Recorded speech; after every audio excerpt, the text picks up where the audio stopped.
Couldn't see my dream, couldn't see my vision. Old school brawler, call me Sonny, listen.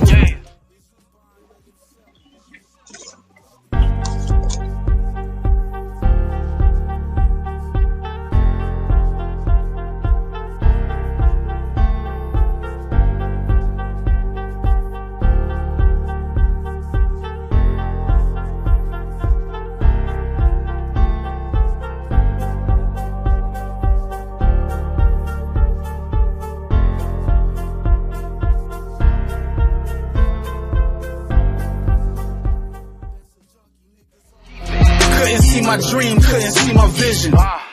Old school brawler, call me Sonny, listen. All right, ladies and gentlemen, it's your boy Rio checking in. Keep on pushing podcast. Keep on pushing live. Keep on pushing interview series. And we here on this good Sunday for one of our live episodes. First and foremost, I would like to thank a special guest for coming through today. We got my partner in crime, motherfucking Juan P.D. Phillips, representing JIG Media Films. All right. It's good. Yes, sir. That's the OG, man. That's the OG. Got a Chucktown OG Big in the mentor. building. Good. Now, thank you for being here, bro. Good to be Everything. here. Man, it's always good kicking it with y'all, man. Always. Yeah, man, we about to do it up today on a good old. Right. It's the month of love now, February. Everywhere, man. Yeah. February 2nd. The month of Black paying for history, love. The month of Yeah. the Black. Oh, y'all got a bunch of old ladies. Y'all got some money to spend. if y'all didn't believe that corporations have power over your life, this month is a great example of that because they have definitely manufactured this one to their likings. What? I'm saying. For real. Like, bro, you ain't gotta have no love of your life and they gonna get you. Send the calls to the kids' classrooms and whatnot. Kids ain't even to that level yet. Yeah. All right, to understand what the hell going on. Plenty chocolate for the ass. Hey, y'all better not get mad when your daughters come back home with a couple little Valentine's Day cards. Well, You know what I mean? No, I got a whole boyfriend. Listen, my daughter in middle school and my daughter is listen. She live her life how she wants to. Very intelligent. So whatever she's doing, I support it. You know what I'm saying? She done made a lot of great decisions up to this point. So I got to give her that respect. That's what's up. Yeah, I That's see what's you over up. there. Little flower blossoming over there. Who you got some flower blossom? Yeah, I'm talking about you. Yeah, you the one. You got. Yeah, my little one still got some time. Oh shit, yeah, mine, yeah. Mine better not come on with no fucking babies. That's what she had. You coming? You Man, really you getting grab the hey man, we talking about some kids and candy and cards and shit. Calm down. Nah, mine better not come on with no motherfucking churn. That's what the fuck. Hey, drop them off the Pat house. Bullshit. nah. You said that we don't do no babysitting. That's already out there. Listen, that's a grown man conversation. That happened right there. You start recognizing, it start going away from you having fun to telling your kids not to have too much fun. You know what I'm saying? Be out here going crazy. Don't be out here going crazy. Right. Listen, I had my first child at 17. I told my mom I had a baby on the way, and I ran and jumped on the bus. went to school. Let you deal with that for a couple hours. I'll be back home shortly, you know. Yeah. Yeah, my mama was coming to pull me out of school, boy. Listen, let you deal with that for a couple hours. I'll see you when I get home. That's it. Hey, that's a hell of a best right there. I ain't too much mad at you. He said, he tell her, hey, I gotta kill her. Hop on the bus. Yeah. Yo. You know, yeah, you be thinking, like that. You be thinking how I'm gonna say this, how I'm gonna break it down. And it's like, nah, you know what? I'm gonna just say it and dip. So that's what I did.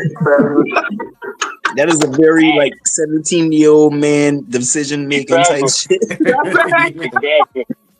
Exactly. Perfect logic for that age. Perfect logic. Yeah, Hey, she yeah. had Yeah, 8 man. hours to think about it though. Exactly. At least about Exactly. 8 hours. You know? At least I went to school. Yeah. Yeah. I still went to school. Everything was good. Went to school. How many situations though can you go and tell you that at least ain't enough? You know what I'm saying?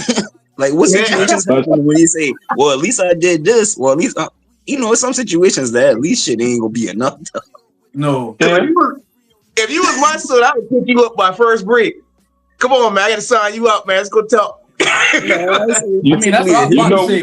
My mama was not waiting that whole day. She was coming to get my ass out of school. Yeah, they Oh come, yeah, they I go. thought they break the hell. What time homeroom was over? listen, having an 18-year-old now dealing with different issues. That nigga go to school, I'll be like, cool. Cause that's peace for me. Give me time to think, give me time to just get my mind right. Now the whole day I'm like, why I found this weed in this nigga's room. But you know what I'm saying? Like, at least I ain't angry coming at him. I can just let it do what it needs Yeah. to do and then just deal with you with They ain't a calm calm down. mind by the time I see you. You know what I'm saying? Sometimes you need that time. Great Just parenting. like And the Great movies parenting and too. shit. if you're gonna be a grandparent, you probably need a little bit of time to process that. Your initial reaction might be a little difficult. Well, we speaking on some foul I shit get right it. now. I get it. word. Grandparents and shit. That's That's some real foul life. That's treachery. real life. Some Hey, foul treachery is afloat. man, all Listen, you gonna do is spoil a baby anyway, bro. I let your daughter bring home a little boy. All you gonna do is spoil him anyway, real. Oh, Get out of here, bro. he barking up the wrong tree, boy. He trying to goddamn. He trying to put some thoughts in his head that he's not trying to have, though. I Hey, mean, man, Hey, I you got me a can't, little girl too. I got to worry about that shit too. And yeah, no, no. but you can't put it back. Yeah. Once It's already here. You can't put it back. You don't got no choice. But of Ain't nobody course, pregnant now. Just putting that out there. Ain't preventative nobody. maintenance. Listen, preventative maintenance is always the way. You know what I'm good saying? shit. That's, You right. that's always the way. So I respect saying it. You know what I'm saying? Now, what they do is what they do. You can only hope you raise them right. And I won't even say you raise them wrong if they make a mistake. I'm just saying you can Not that only one. hope Not you that can one. you can only hope. they do, you know, what is expected. It's just gonna be a Yeah, little bit more to their journey. So I mean, it ain't that fuck. It's not Exactly. the end of the world. It's just your yeah. journey gonna have a little bit more to it. I mean, shit. Us as But grown men, we all started as children, so it is critical that understanding point. You know what I'm saying? Of when the mistakes are made, just like in any type of relationship, friendship, love, or whatever. Like, and it's about when shit is bad, how you gonna stand with all of that? Because when the going is good, I mean, it's great or whatever. Yeah. But that It's when bad, it gets tough, when the road gets it's how rough, you handle that when it's part. challenges. You know, we told them they ain't gonna be easy, and then they Right. see listen, it ain't if easy. if I didn't if I didn't have My son, at the age I had my son, my life would have been totally different. I I I can can agree. guarantee. concur. Same with me. Same with me. you know Totally I can different. Nah, agree. I don't say that way to my kids because these niggas be taking shit way too literal. Like, all right, well, I need to go have a kid then. Nah. But for me and what I was doing, Right. I Yo. I had that was God way of saying, yo, chill out. Stop. Yeah, Figure your life out. Do something different. yeah. I see that I same situation that make people go faster. Hey man, that's any situation. Some people gonna yeah sink.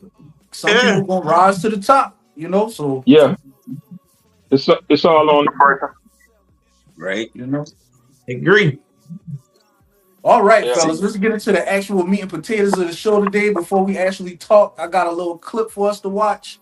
We got a couple of we got a good bit of topics to touch on. We'll see how it go. You know how we feel and how we flow, and then we'll go from there. But starting off with, since this is a hip hop based, opinionated based show, we're gonna start with one of the biggest news, in my opinion, in hip hop today. We got the ASAP Rocky trial going on. It's not Rocky. an attempted murder charge; it's an assault and battery charge. And we'll talk after we watch this clip.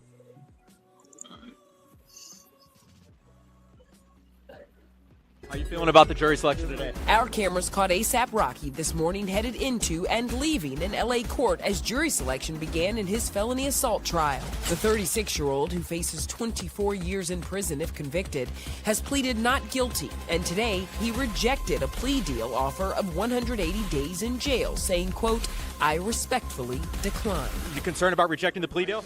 ASAP is accused of pointing a semi-automatic weapon and firing it multiple times at his former friend ASAP Relly. Today, the defense revealed plans to call witnesses to testify that the firearm seen on security video was a starter pistol prop gun ASAP carried for security. All right, fellas. As we just saw, that was a Entertainment clip breaking down a quick summary what's going on with Rocky a couple years ago. Allegedly, he pulled a firearm. No, it is not allegedly. He pulled a firearm on his partner. It is not allegedly. No, you got caught on camera shooting somebody, and you take it to trial. You got to be the dumbest nigga in the world. Okay, Abe, we're going to get your opinions in 2 seconds, but just let me set it up. Allegedly, and right now we got a trial going on. First question: where does this rank? If y'all, me and P kind of older, but where does this rank in hip hop trials? Like, what are some of the more famous hip hop trials that y'all can remember? Like example, that's a good one. I was about to say the Snoop Dogg murder trial. Yeah, that was big. Tupac with the cops. Everything Tupac, honestly. Ooh, yeah. What else? I mean, so just being this younger generation of the folk, I'm gonna say, shit. It's regardless of how you rank it, it's hard to kind of catch so much of it just coming off of that the Young Thug, and you still got Melly doing this thing, and you got Dirt. You know what I'm saying? Okay. Now Rocky is this Rocky. Just real quick, I'm gonna just give you the young guy perspective on the Rocky. The Rocky ain't. It's up there, like you catching attention because Rihanna is his lady at this point, but like it's easy to sit there and point that like Rocky, what you doing, dog? You went the Marlon route, the damn or like nigga, what the fuck a gun doing in your palm, though? Like when you ain't got the security shooter or the homeboy shoot, like he got damn. It's like when you see the Thugs and the Free Lucci just came home. You know what I'm saying? Like all that going on. That's kind of like what's going on, like with those guys. You know what I'm saying? Or whatever. Right. Like Rocky, you would have thought for the career that he took, the successful career he's having, and linking up with Rihanna, he would have took a whole different route. Like, this shouldn't even much be in the midst of shit. You know what I'm saying? This is like hearing that goddamn, I ain't know, bro. Like some old goddamn. This shit is just absurd, bro. Like this shit is just not should be going on. The man just having kids. He's at Met Gala. I mean, you know what I'm saying? This ain't a new case, though. But I would answer your question by saying it really don't rank high. Because if you take Rihanna out of it, I don't think too many people would have really cared about Rocky being on track. Now, I think Boosie's trial was bigger than his. Because this been going on. Right. And this kind of went under the radar for me, honestly. Yeah, this been going on. It was under the radar until he started dating Rihanna. They started having kids. This been going on before they've been having kids. They got like 2 kids together. Yeah. You know what I'm saying? Right. So this a whole case that nobody cared about. Even when you look at the case, they like when Rihanna coming. Then when Rihanna came, they was like, oh, Rihanna was there. Even when they talking about the plea deal, they saying that was given because of Rihanna. Which I could believe, because now he's a high-profile person. Before that, he wasn't. So if you had the money that they got, because it's got to go to trial, it's got to do everything they got, but you got big bread like they got. Yeah, you probably made a mistake, but me personally, I probably would just pay him off a couple bucks and tell him to shut the hell up. Because you the on reality camera. Is, You on camera. To me, it's kind of like what dude said on Scarface. You know what I'm saying? He says it's easy to make, you know, some cocaine seem like it's just been inside the taxi. You know what I'm saying? And like lawyers can paint that picture. So like the gun, he got a gun on camera, but he ain't shoot the gun on camera. so. Maybe the lawyer telling them like, look, we're gonna use this prop gun angle. It was a prop gun you always carry. You've been known for carrying a prop gun. So it ain't a real gun. And then a real gun went off after the fact. Now, if you want to chance your life, 20 years of your life on that, you can. And who knows? Your lawyer might get you off. Might be. But, you know, some people might say, and I'll say some people who don't pay lawyers might be like, oh, I would have just took the deal. Like, for me, I probably would have took the deal. I probably would have took 6 months. You got me on camera shooting somebody, and you offer me 6 months? Oh, I'm going to go lay down for half a year, bro. Now, he took the plea deal because what it would have meant was he could not continue to make his money that he's currently making. Is his whole thing why he didn't take the plea deal, because it would have caused restrictions against his money. He would have been on probation for I think 3 years. That nigga could have sat down and take care of his kids for 3 years, still traveling, still living it up with his billionaire girl. Got my girl billionaire. I think he did that because he thought my man wasn't going to testify. But I also agree with that. I also believe that when you got a billionaire in the picture and you talking about that kind of money, that they buy a different level of getting out of a crime. Right. I don't think a billionaire. I can't really think about a trial that had a billionaire's kid or a billionaire's cousin or a billionaire's friend involved in a case where it actually seen the light of day and some niggas got locked up for a whole lot of years. Yeah, I can't think in history when I ever seen a billionaire's family member end up in court. That don't mean they don't do crime. Well, I mean, that just means you never really hear about it. You just had the white dude out of New York that went down, but that is a very rare occasion. Yeah. My thing, like with Rocky being attached to, but with Rihanna being said billionaire, my thing is like, shit, why not take that bitch to trial? Even if he failed trial, shit, my bitch still a millionaire. Or he facing jail. How much time is he facing? That's the fact I got. How much time is he facing? 20 years. 20 years. Are you on camera? Yeah, he facing 20 years. Yeesh. I mean, is it 20 or is it 30? 23. I think it's 20. 23.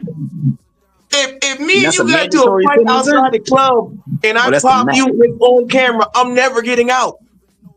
But look, they already done broken down in the case where they showed the text messages that dude had deleted. That showed that he was basically threatening Rocky. You know what I'm saying? They showed like they had the people testify about the prop gun. Like shit ain't even looking good for him after he testified. And they had the officer testify and say that there was no evidence of a shooting. Yeah. So shit ain't looking good for the alleged victim. I don't know, man. I don't know. Anytime that's what you're saying right now. P, you saying it ain't looking good for the victim. The first day when he testified, people was like, "Oh, why dog ain't take the plea?" The second day when they did all of that other stuff in discovery, then niggas was like, "Oh, he might not really have a case." And that's when they got to delete text messages. Yeah. So now they caught him inside a lie. And once you get caught in a lie on the stand, discredit, exactly. Yeesh. And I don't think the shooting is on camera. It's not. I ain't know A Him happy holding- with that. They say, hey, send his ass to fucking jail, yo. Hey, what you see? And the reason that is important is because the juror is going to be somebody like us who thinks like us. So A's first reaction, but then again, they are told to process the evidence, to think through everything, and that's supposed to be their duty. But man, you're talking about human beings. I wouldn't That's even the make problem it is- 5 minutes up the road. Them mother did that residue on my hand inside my hair, and know I discharged a weapon. My ass is going to jail that same night. As soon as I got pulled over, even if I made it out. And that's the point. The problem is that the problem is that dude, he lost his credibility, and that on that day. Like you said, the police said there was no evidence of a shooting. From my understanding, there was some kind of extortion thing with the bullets, with the shell casing. I don't know if that was just a theory thrown out there, or if that really happened. Like, the case is found all over the place, and it's too much money in play and too much power in play to be able to just have a bullshit case run. So that listen, ain't really gonna happen. So this guy he doesn't have a wound. He was claiming just being a gun pulled and shot at. He doesn't have a wound. Supposedly it grazed his knuckles. It grazed his knuckles. And what's the medical on that? What's the medical report on that? If the officer said there's no evidence of a shooting, it's starting to come off like a Megan story. Okay, you said the officer saying there's no evidence of all of that. The damn self, like everything, like yeesh. So it's kind of like when you look at Doug. When you look at Doug case, his lawyer don't take the plea.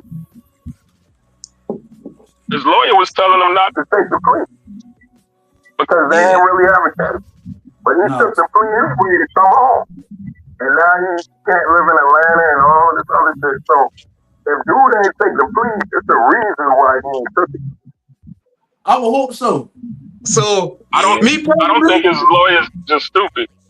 If it's any young guys watching us right now, y'all ain't gonna get away with that shit now. He probably gonna get away with it. But y'all ain't gonna young get away guys with watching us, man, stay away from that dumb shit.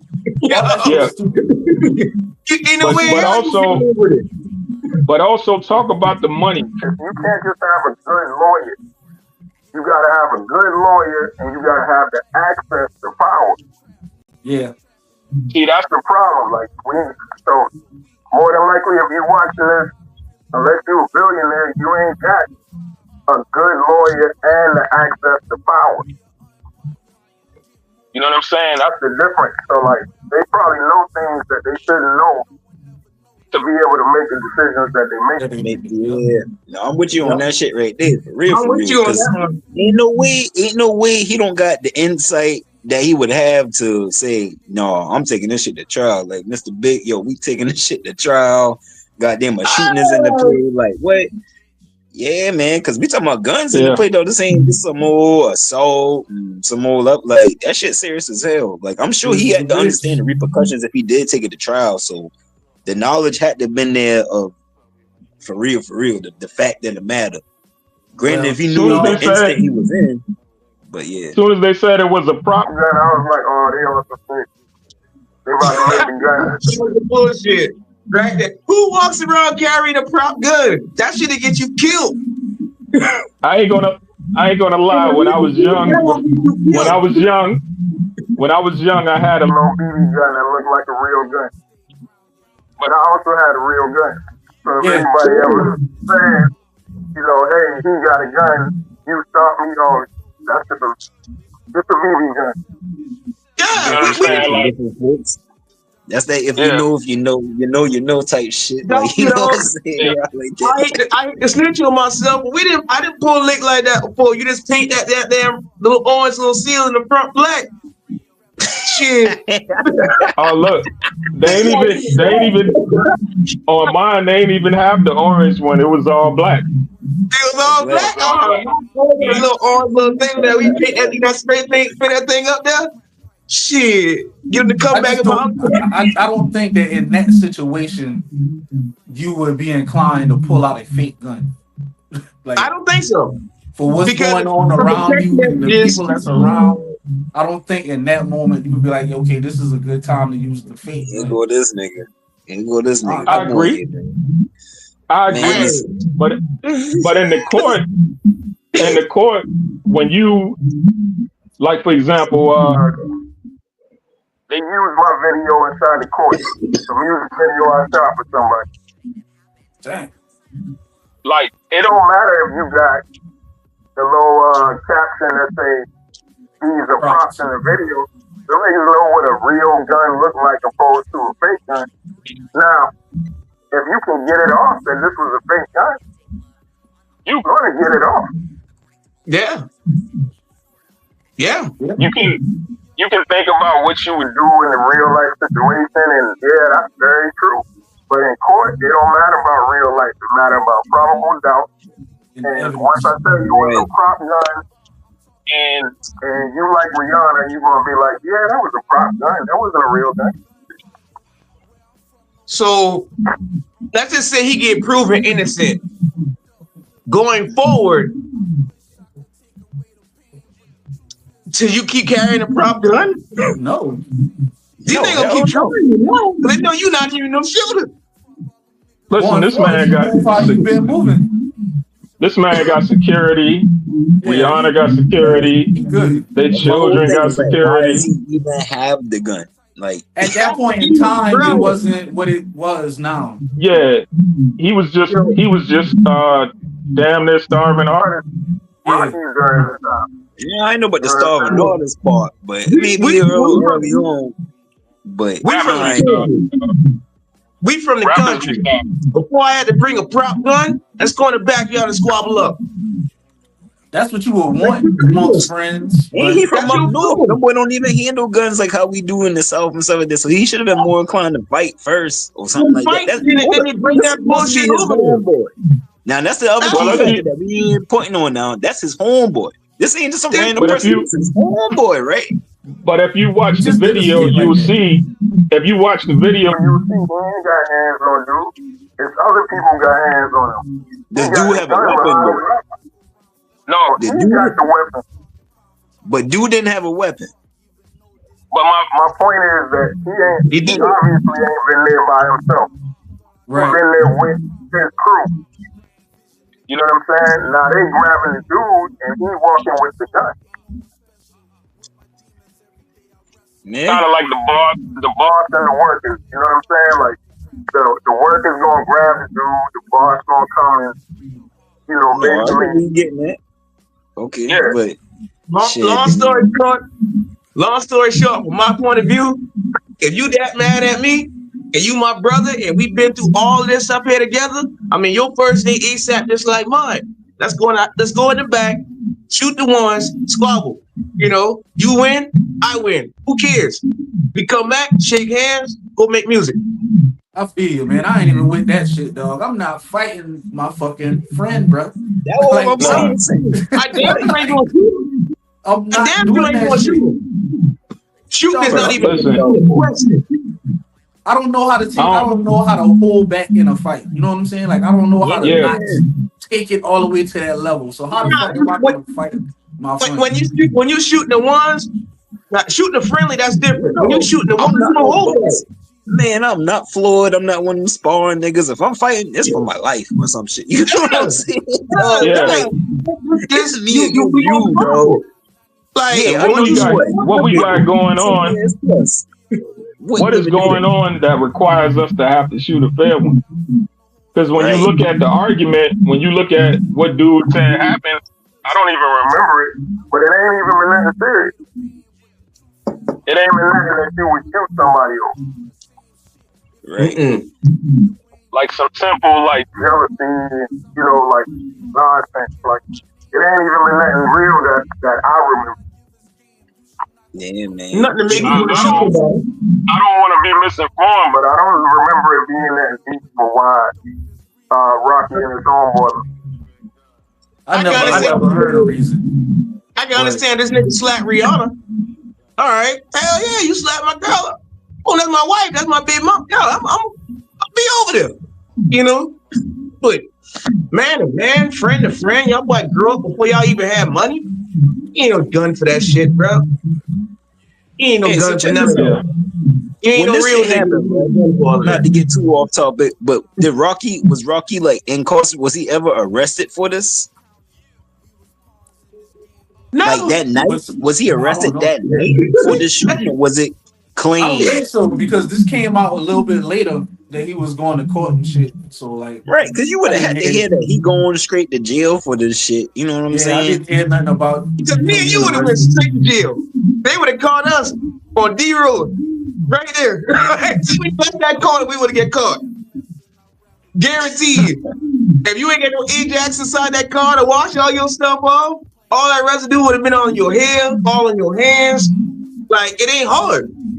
You know what I mean? To prove that you just no, like the MP say, dog. For him to take it like he got that, like everybody, like we on the outside, we getting the reports. So obviously there are sources and the actual people who know what the hell really going on. So it's like them boy got to know what the fuck really going on for him to really just take the shit to trial. Like he got to know, like there's no repercussions. He said, Relly said, he would call him every 6 months, man, because he would see him every 6 months. He said their relationship been breaking down because he would barely see him, and he said he would lie. He would lie a lot. So that's the reason why ASAP Rocky would shoot. Like that don't even sound like no shoot the fair one and shit. That don't even sound like man, you would shoot the fair one on. You just be like, all right, dog, obviously we ain't cool like that. Yeah, you right. Your way, I go mine. That's it. Catch up with you later. Yeah, I'll see you next lifetime, you know, but I can't fuck with you no more. Yeah, like point blank, in that shit before it get bad. That's what I would have said. It's going to get to a point where it's going to get bad. Let's go ahead and separate. Like what Ryu was saying earlier, it's like, bro, you really like my people's dog. You ain't about no shooting no one, bro. Shooting no round, like, bro. I ain't too much about fighting my people, dog. There's always respect the minds forehand. You know what I'm saying? That's the only way it could come to blows type shit like that. And most of my people's, if I'm cool with you, dog, anybody, like, no matter how hot head of a motherfucker you could be, you're gonna take a step back to respect your people's now. Yeah. And if you're not doing that, then everything is you know, like, yeah. Unless you have mental issues that make that impossible. But yeah, no, that shit just ain't the first initial thought. Like I said, just pertaining to this Rocky case and him and his boy, obviously, yeah, I guess it was threats were shown. The threats, the distance was there between the two when it came down to it. You know, that shit just ain't. I hate the quote. I hate to quote the Boondocks. Fellas, we done ran this course on this one. Any last thoughts before we move on to the next? I hate to quote the Boondocks, but they had a nigga moment. Let me say one last thing. They say dude been acting fearless because he know that Rocky carried a fake gun. So from my understanding, that was a part of the testimony. That fucker gave him a good testimony, bro. He sat up there. He was very believable. Okay, so that hints the goddamn prop gun. That right there hints why they're rolling with this prop, because it's like the big gun he's known to carry is just a prop type. It's a prop. And none of them niggas got shit on Woody. Shouts out to Woody. I'm no D. I'm no fucking. You know what I'm saying? I'm no fucking none of that. I don't know. That's for Rocky to figure out. We'll be Rocky get shit figured out. Oh, and I know you're trying to close out. With no blood, no bullet holes, no shell casings. None of that. No physical evidence that a shooting happened at all. That's what I'm saying. Like what? Yeah. They say 2 days after the shooting, Relly himself brought 2 shell casings. The police that he said he found on the scene. So he brought the shell cases himself 2 days after getting shot, even though he had no blood, no neck. Oh wow. Yeah. Let's go ahead and move on. We going to ain't looking too good for him, but free ASAP Rocky. Free I ASAP. don't want to see our people, man, behind the wall. But if he did do Not at that all. shit, he It's deserved starting to to be get there. tough now. Oh man, they got him sitting while the trial going on. Do they? No, I don't think he's I sitting. don't think so. I don't think he's sitting. I He think he's You going don't see on. how fresh that nigga pulling up the court, Yeah, nigga? no. Yeah, I think he ain't he never home. sitting. That nigga still eat Yeah, caviar and lobsters. He's showing up in designer suits. honorary mention, free Tory. How y'all feel about that? That nigga is showing up the court looking like a motherfucker, dog. That bitch is killing that shit. Yeah, he a model. I, That's what I'm saying. Like what he doing I, with guns and gangster shit. I feel like a trial can boost your profile if you look at Snoop with. Murder was the case. His profile was boosted. His career was boosted based on beating that trial. Right? You See, don't think look that's at you Thug. don't think that can have a negative effect on the jury? Like, especially if you have. It depends on the county they in, for one. Yeah, Because that'll determine the level of money that the people is making. But if he's getting middle class folks in his jury and he's showing up with You understand? $1,000 suits and shit like that, that could leave a foul taste in people's mouth, man. We but are it also depends on. We are underestimating how much people love Rihanna. Yeah, and It depends on how you moving. Like if you look at Tory's been moving like a minute before his trial. Even getting other cases, even eating up girls allegedly, even doing a lot of stuff that made people believe like you're supposed to be in this. But if you look at Rocky been having kids on the cover of magazines. Like he already done cleaned up his image from whatever it was. I don't think he's been like what 8-9 years. I had a couple singles and stuff like that from here and there, but I can't remember one ASAP Rocky album. Besides that, most of what people know Rocky for now. He hardly hard anymore. I don't know he doing this. People know Rocky now for corporate deals, Rihanna, and just being a overall great dad. So he already cleaned up his image going into it. Yeah. All right, Rock. Get through this shit, Rock. You gamble, and I hope you win, brother. And stop hating on, boy. Good luck, All right, so the next few topics fall under the umbrella of the first 100 of Trump because we're going to be touching on some national topics that kind of all lead back to his presidency, and then we'll end with some just crazy YouTube shit. But on a more serious note, we're going to begin with the plane crashes that occurred this week in DC and Philly. Rest in peace to all of the people listening along with us. And condolences to the families involved. I know it's a very traumatic situation that everyone is dealing with at the time. And you're getting love from all over, getting love from Charleston. I don't like that instead of Trump coming out there, because you could be whatever, Republican, Democrat, who cares? I just don't like how he came out there, and yes, he said my condolences, but he blamed it on DEI hiring. And DEI hiring is when you sign an application and they ask you if you are black, white, Hispanic, whatever, male, female. That's that little section that you got to check. So you're telling me that it wasn't a malfunction. It wasn't somebody just didn't make a mistake. It wasn't the white guys that made the mistake. It was the DEI hiring that was the mistake. That's like saying I'm blaming on all y'all niggas. Y'all niggas did that shit. And then to start with, at the time that he made that statement, how the fuck would he know who made what mistake or error? Because there was no investigation done. Nothing. So I think we got to stop expecting Trump to be anybody but Trump. Like this is second go around, which means he's gonna be more Trump, more powers. And Like people need to stop expecting him to be somebody different. He told y'all who he was. You know what I'm saying? And he being who he was. And as far as that DEI shit, nigga, 3.4% of black people got hired based on DEI. Let's be real. 3.4%. So think about the amount of black people that work. Because people getting confused. They thinking every black person is getting hired based on DEI. That ain't true. Yeah, but still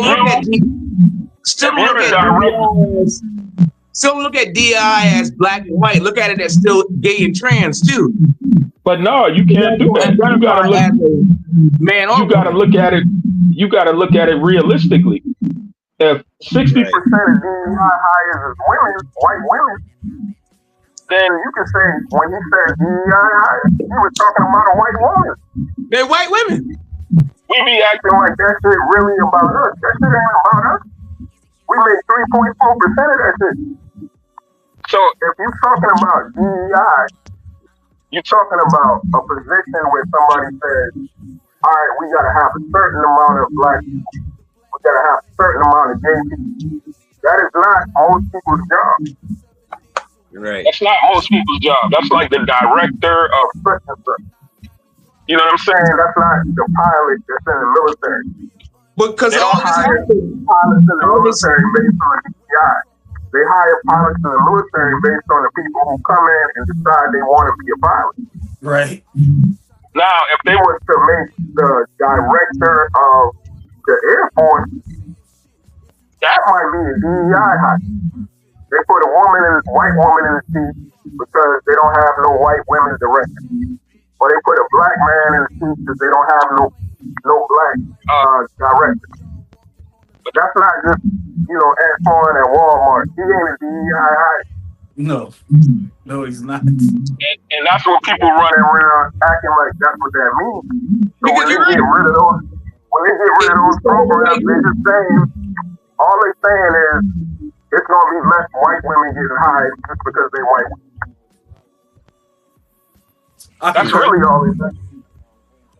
That's like when they try to play us and say we welfare baby, when 60% of the people who use welfare is white people. I have a question I want to ask, and seems like y'all two might be a little bit more knowledgeable than me. It might be because this might be just like a rumor that I saw on Instagram, so I don't know. Is it true that right now the head of the FAA was like fired due to this DEI type thing? Yes, that's true. And that was headed by your boy Musk. Like he spearheaded that thing. Well, I don't know if the person wasn't fired. They quit because of Elon Musk. Okay. So and they was basically like gutting programs and gutting personnel. You know what I'm saying? So even like if your boss get fired today, I think your job would still go on because the workers know how to do the job. So, but it's just the fact that it's saying it's kind of like a Republican Democrat thing. I'm gonna push back on that a little bit in the sense that my partner right here, Kai, his boss basically quit and the whole business shut down.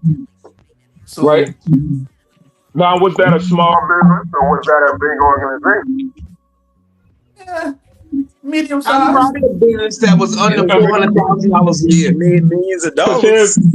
Because here's the thing. This is what I mean. If you're a forklift driver, right? Right.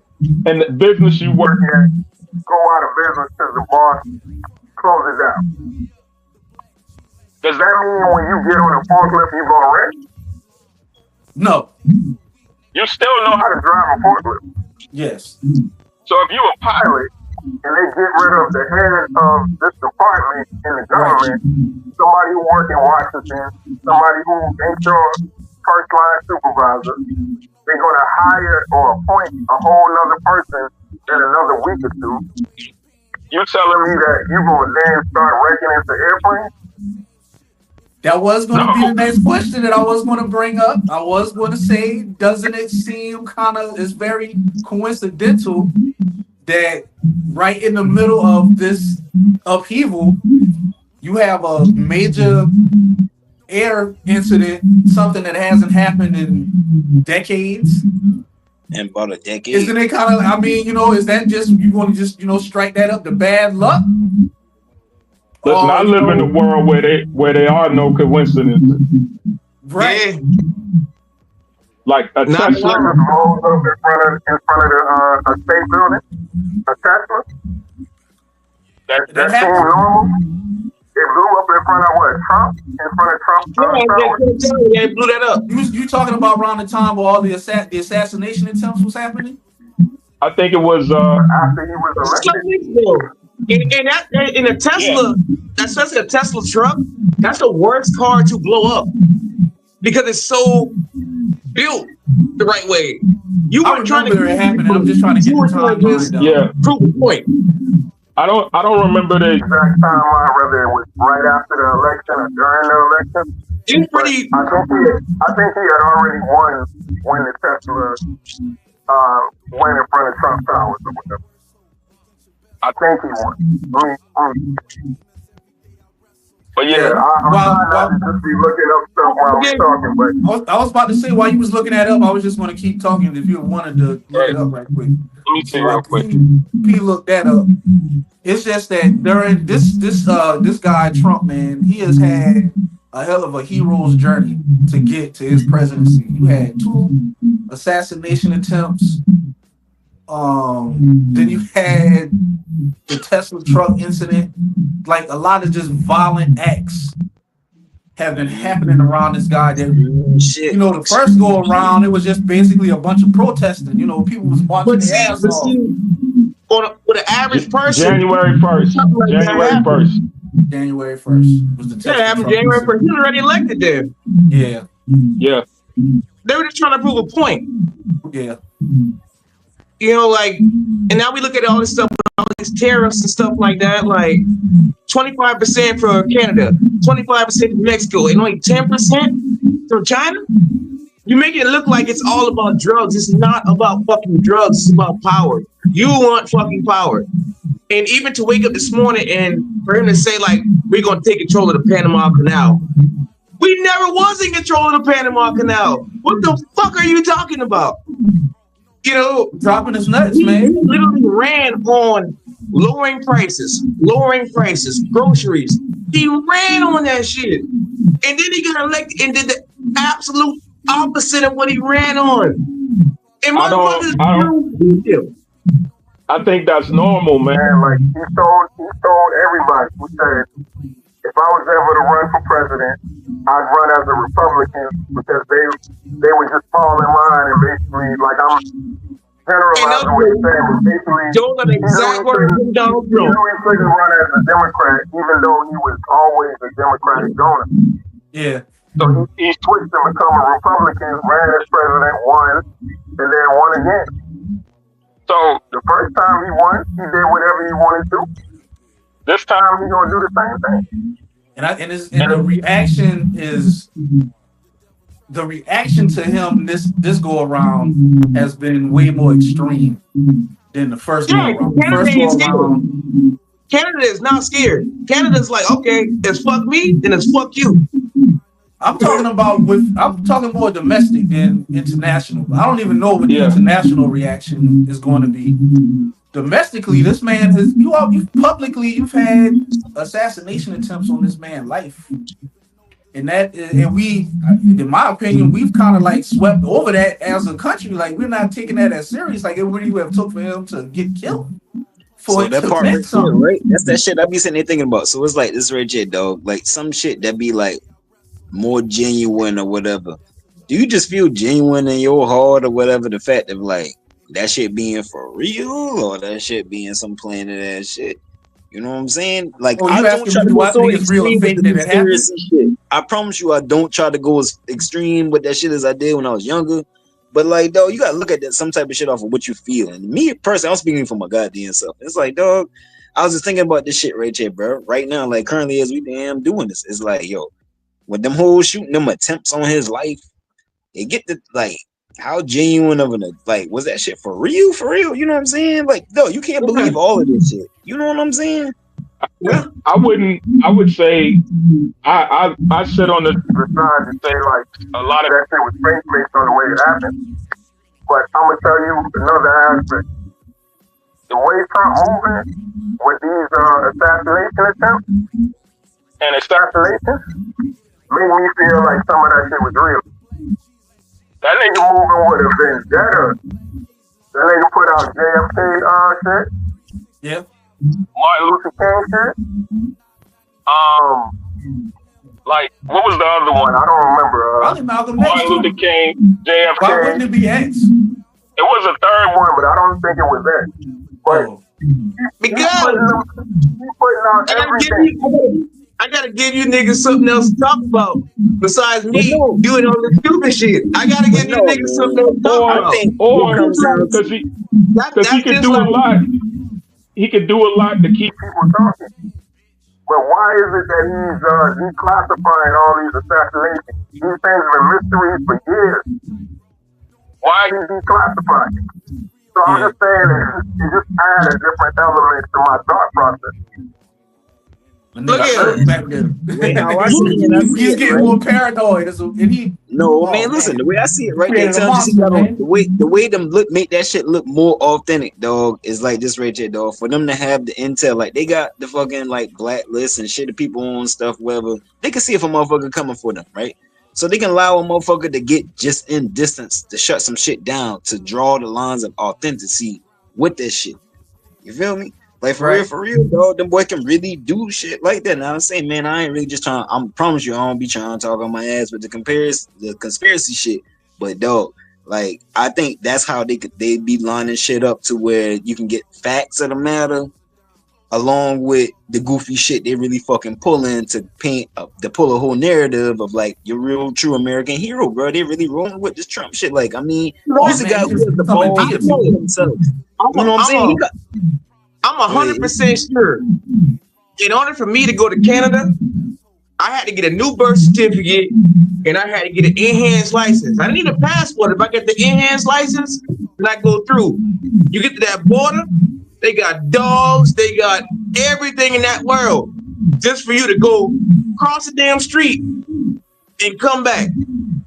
So you telling me that a president-elect that was already an ex-president, Secret Service is the toughest motherfuckers in the world, and a high school student stuck inside that motherfucker with an AK-47 on top of the roof and hit Trump inside his ear from 100 miles away?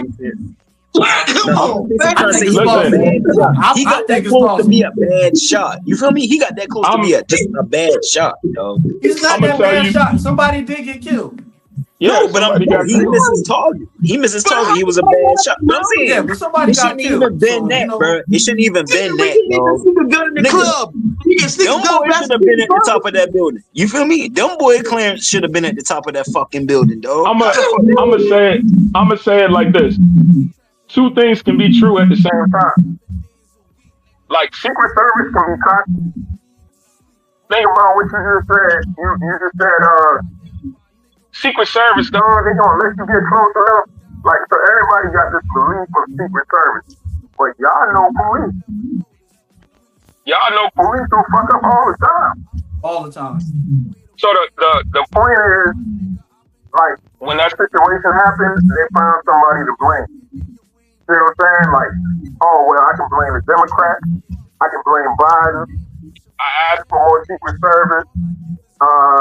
Fire the lady who in charge of the Secret Service. There's people I can blame that politically gained from this situation. But the fact that Trump had his hand up and been like fights and all of that shit made me believe that shit is fake. But that don't mean that elements of it wasn't real. I ain't never seen one. You can take advantage of a situation. I ain't never seen one person in my life get shot and then stand up and throw their fist up. That makes me believe it's real. Yeah. Trump, you believe it was at real? At the end of the day, Donald Trump is a boxing promoter. That motherfucker knows how to take advantage of a narrative. In the second that bullet whizzed by his ear, that nigga knew what he had on his hands. Like some So Hitler that's shit. why he jumps up with the power to the people punch, because he knows what's going on around him. Donald Trump, nigga's an actor. He has finessed the system like a motherfucker, and that is why he has so much support. That nigga is the greatest con man to ever live. No, Hitler was. Listen. We believe Trump. We believe Trump was one of the richest men in the world. We believe Trump was one of the richest men in the world because we seen Trump's name on the biggest building. We didn't know Trump was just licensing his name to the building. That's it. All the rappers been calling Trump name because they thought he was one of the richest people, but he never was. Ain't nobody went and looking for him. Ain't nobody went and looked up his money. It was only once he was in office where people started to realize he even lying saying, I'm going to fund my own campaign. This nigga plays everybody. Nigga good, man. He played everybody. He played everybody. He played the poorest white to make them believe that he was going to give them their country back. He got in office, gave more money to the rich people, and then still won again. My biggest thing with him right now, I'm not saying that he don't got balls. I'm just saying that the tariffs that he's putting on these other countries are going to directly affect us, the working people that works every single day. We already knew that. Like all the car industry, all these factories, these boys gonna get laid off again. You know, and then all these other federal programs, you're knocking them off. So what are they gonna do? You know, you can't blame that shit on fentanyl. You know what I mean? You can't stop an addict from getting drugs. I've never. If you're addicted, you're gonna get your drugs regardless. I mean, that's not an excuse to not try to enforce laws against it. So I mean, that that's not an excuse for that. But while we were talking, let me sprinkle a little bit of this in here. Be on in the Trump sphere. Around the time of his inauguration,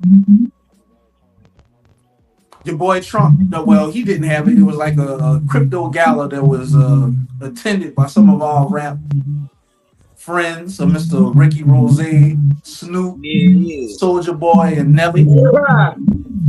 Fuck Snoop. I don't care about nobody else. I grew up with Snoop. And I brought that up because I wanted to talk about, the backlash that our guys is getting for performing at this event. Well, for one, check this out, right? The man where I can sit here, goddamn, no, hey, I'm gonna let you get it, but I just gotta say, hey, goddamn, listen, with the Snoop shit, and why I'm pretty sure he's so eager to get at the motherfucker is he actually made a statement beforehand about doing some straight clown shit like that. You know what I'm saying? He spoke on it. He said it himself, and he's like, and which one of y'all motherfuckers gonna be the one to do it?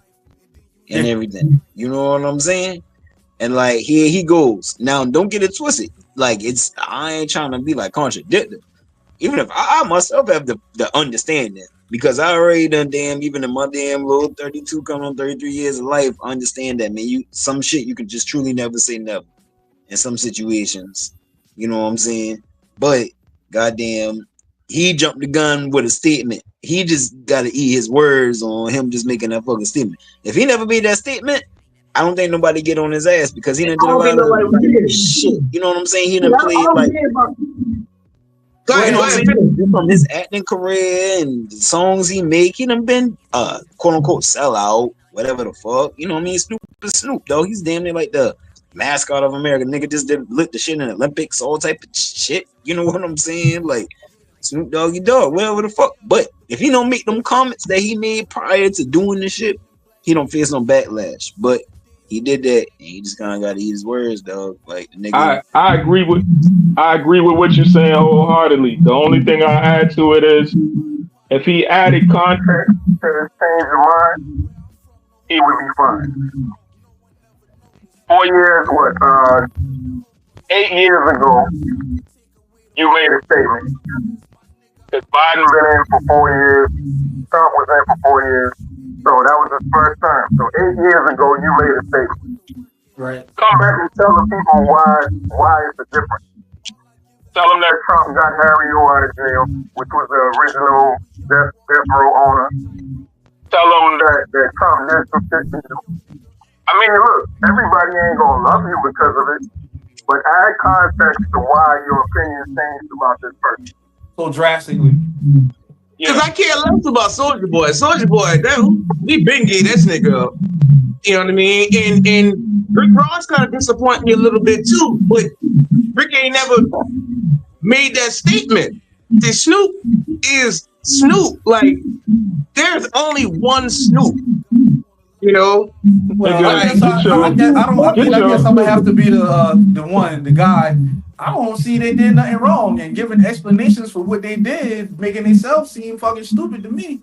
They are entertainers their entire lives. What they have been doing and striving for is to be MCs, to be the greatest and to be the whatever. That's their love, that's their passion. And this platform is an inauguration ball. This is like, if you think about the history of hip hop, this shit would never have been even thought about in the fucking late 80s, early 90s, in the 70s. Inauguration ball for some rap niggas. And I mean some underground rap niggas. Get the fuck out of here. So that in itself is an accomplishment. And that's what they do. So y'all, I would have been on that stage rapping my ass off just like fucking we did not with Soulja Boy. We did not stream Snoop Dogg albums. We had to go to the store and buy them shits. Okay. He had actual fans that back there and supported him all the way through this shit. And you to and see he still someone to the real nigga and this renege like that quick? Yeah, listen, he don't trying to take a political stance. He trying to take a stance on it. I don't agree with that aspect. I agree that he should, if you're gonna make a stance, right, that you should correct it. Only because you made the stance. The people who ain't made that stance, hey, go get your money. But because he made a stance, he should correct it. That's it. Man, go get your money out of it. He damn sure ain't correcting it by doing the damn performance out that motherfucker. Like Snoop has gotten to the point where we have to understand. That nigga went and put his time and effort into some shit that he talked shit about. He ain't just went on the internet and said, you know what, I support Trump, and everybody rattling his bones about the shit. And then he went and put time and effort behind that motherfucker, dog. Man, like, Snoop is a nigga that will say whatever the fuck comes to his mind at that moment. I think a lot of times we be thinking small, yo. For one, we gotta understand what this event was. What the biggest shit was right now? Crypto. That's making motherfuckers millionaires. Crypto. Yes, so if I'm going through a crypto ball, it ain't because I'm going for Trump. I'm going for the connection. I'm going to rub elbows with motherfuckers who becoming millionaires. I'm going where the money exists. So it ain't just like they put Trump on it, but Trump ain't even been there. So if you was rapping, you perform at a gay club? Yeah, for sure. If you was rapping, you was rapping, would you perform at a gay club? Yes. Yeah. All right, listen, everybody go ahead and say, yo, you might go left. Yo. Nah, listen. If you a rapper and you perform at a gay club, does it make you gay? That's why he said that. Because that's the thought process. No, people but think that homosexuality is like catching a cold. If somebody touch you now, oh shit, now you become gay. Like that. Some niggas really. Let's have fun with it though. Let's have fun with it. Invited Snoop to perform. Snoop gonna take that ticket and go perform. Nah, but hold up, real quick. Whatever you tell your soul. Real quick. Let me ask this real quick. If you go to a gay bar when it's closed and get a drink, does it make you gay? Why would I go to a gay bar? I'm not going to a gay bar. You don't even know the bar is gay. Like, why would I need to cross my mind? Why would I drink so bad? Niggas gas station. Most bars have a gay night. So technically, they're a gay bar. All I can speak about is my personal experience. We was out partying. We just wanted to go somewhere because we was out of town. We pulled up. We got to the entrance. The maitre d' looked at us. He could tell what it was. Right. He was like, "Hey, listen, this is a gay bar." Now he wasn't telling us that to like tell us to leave. He was just giving us the information for us to make the choice on our own. And we decided not to go. Why did I decide not to go inside that bar? Because socially, I would have felt super awkward. Right. I am not to that level of enlightenment to where I'm gonna just be. And guess what, Rio? And guess what? I would have left too. And the reason why the person said what they said is so that there wouldn't be any drama or issues. Now, there's a difference between you going to party and socially being in a gay bar opposed to somebody saying, "Hey, I have $30,000 for you." To do your job. Yeah. To do your job. That's so that means if somebody told you. So that means if somebody told you, "Oh, well, 50% of the people in your concert is gay," that you would tell them to get their money back. No, that doesn't make a difference. If I know what I'm getting myself into, and I know that you are like, it's Trump pushing the agenda. Like, I know what's going to happen. I know what he's trying to do. I see. You just need some black faces up there. I disagree. I disagree with that because we do not know what Trump is seeing. We know what we think he's seeing. We know what we are saying. We're projecting what we feel on Trump. We don't know what the hell the conversations these guys are having with Trump when they talk to him and what he's telling them. Now, whether that be a lie, whether that be his manipulation, his game, I don't know because I don't have that personal relationship with him. But you obviously something is happening. I want y'all to think about something, right? If you had the opportunity to not have to pay income tax on your income, would you take that deal? Not if I had to sell my soul. Not if I got to sell my soul the whole time. You ain't making deals with the devil. They ain't asking for your soul. The only thing they're telling you is, hey, if we do tariffs, we can run the government as we did at the government's richest period, and we can get rid of everybody's income tax. Yeah, but the one with not right. But listen, if I told you that you personally can gain back $6,000 to $20,000 a year on your income that you work for, the only thing we have to do is tariff other countries and their products that come in. Would you take the deal? No, because I've been getting along fine just by myself. I'm not. Have you been getting along fine? But see, that's the mentality of most. That's the mentality of most people who already made up their mind. Democrats and Republicans. See, a Democrat is going to say, because a Republican came up with this idea, I'm going to stick to my Democratic way. A Republican is going to say,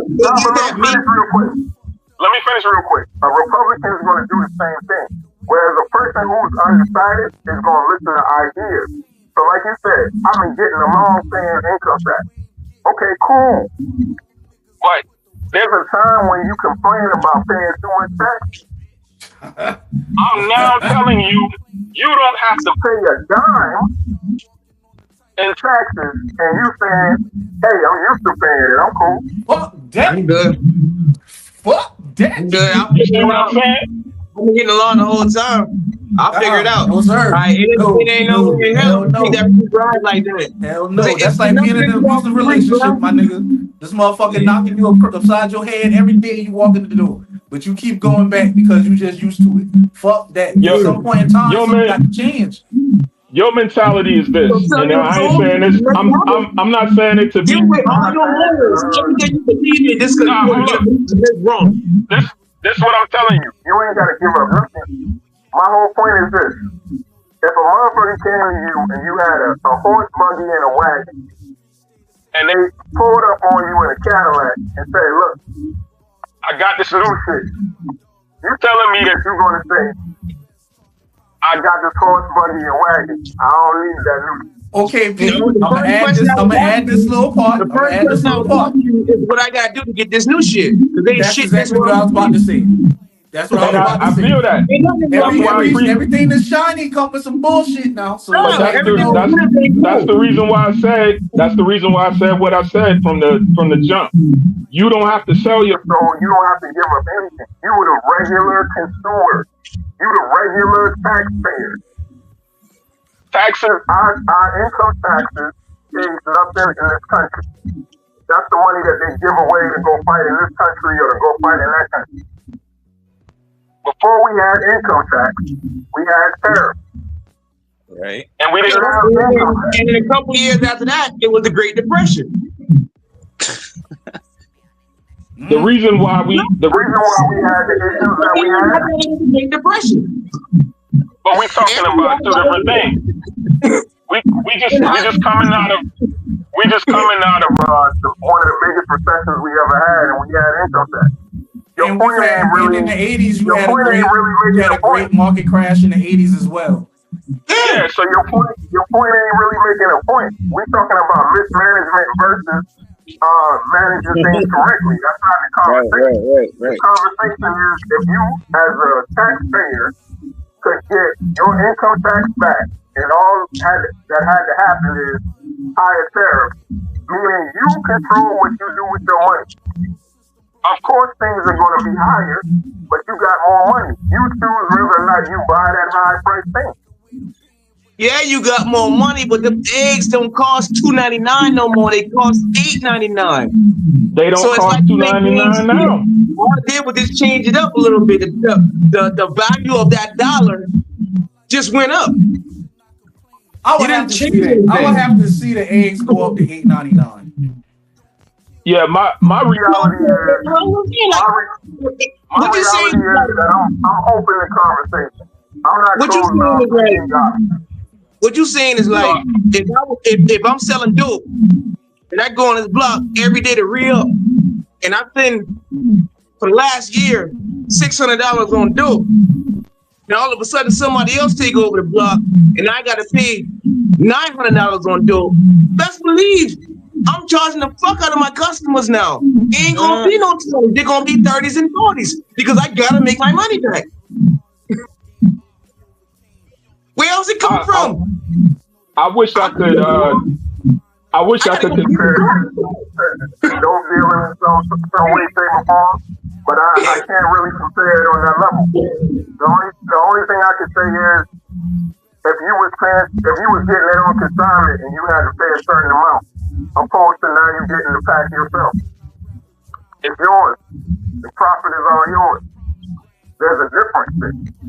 So it's more freedom. When you have more of your own income, you have more freedom to live with as you will. And I mean, if we say that America is the land of freedom, that would be the principle that you would lean with. But it's starting to seem like to me that we don't know what we are as a country no more.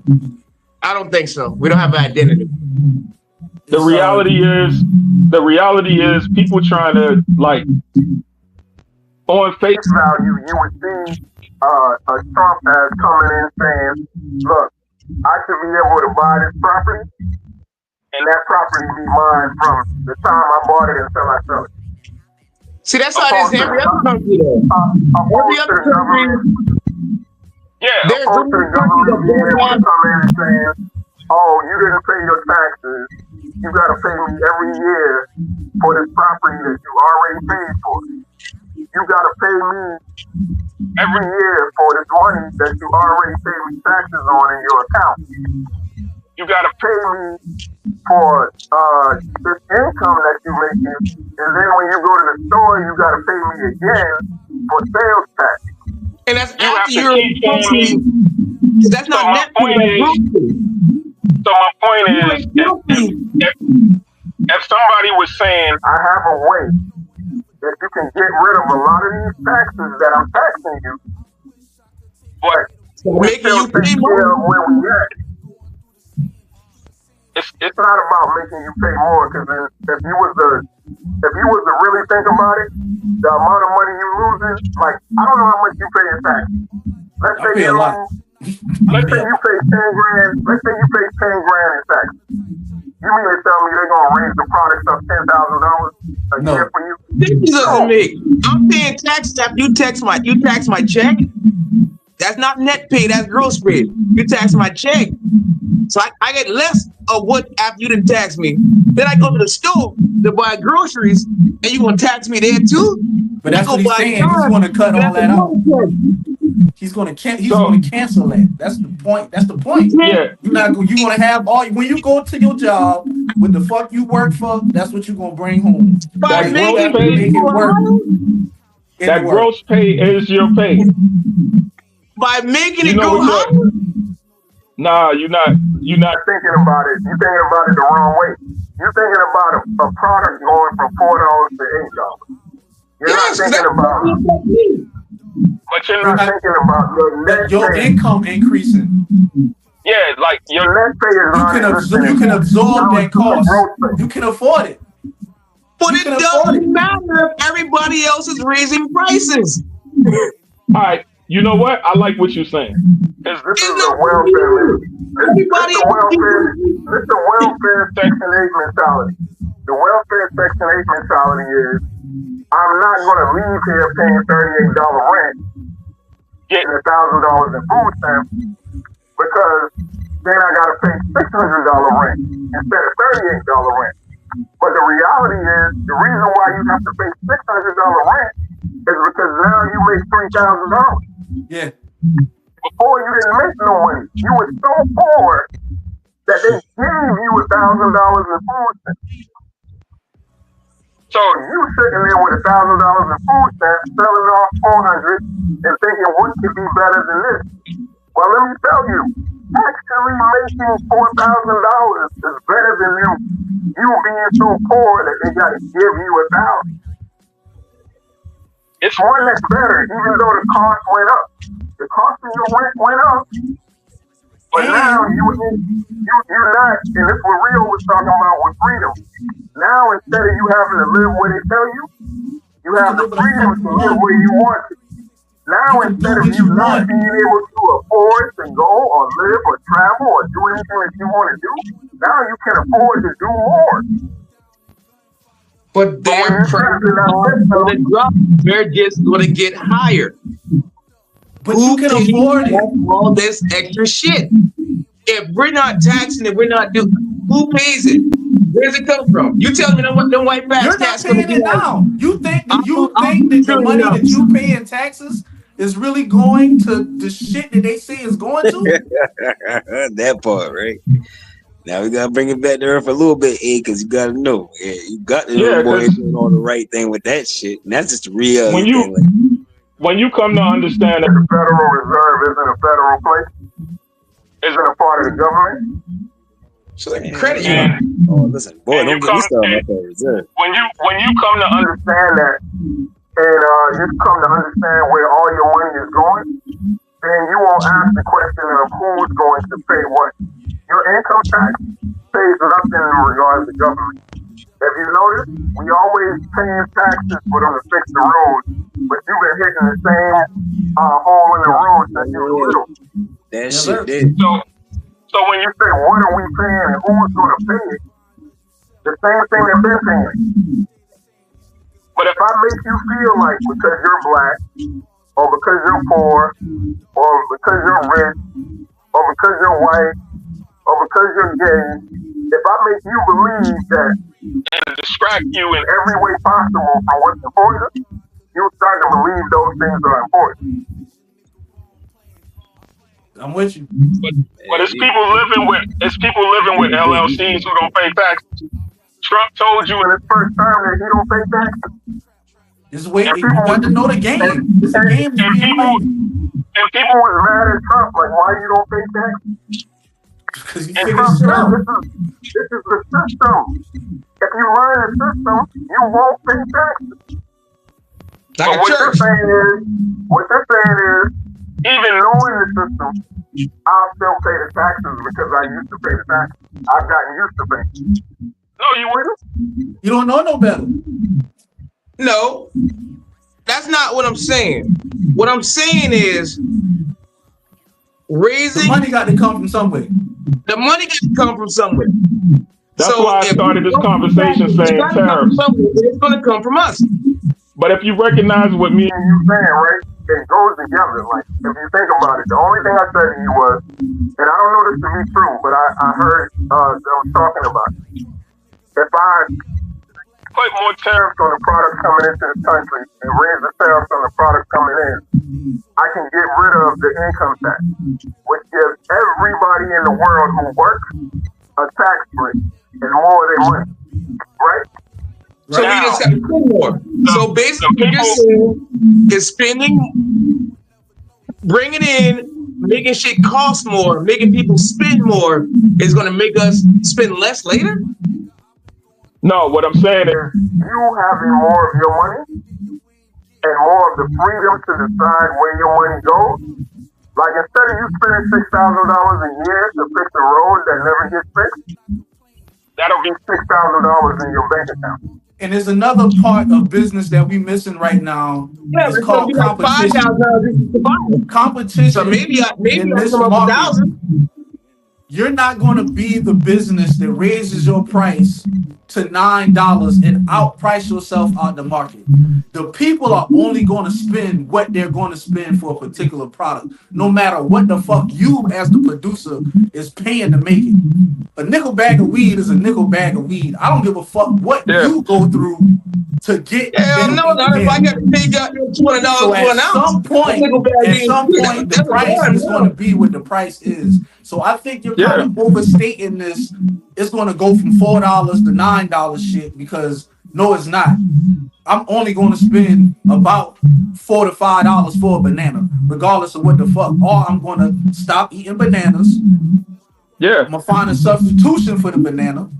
Or I'm going to find somebody somewhere who's selling that banana for $5.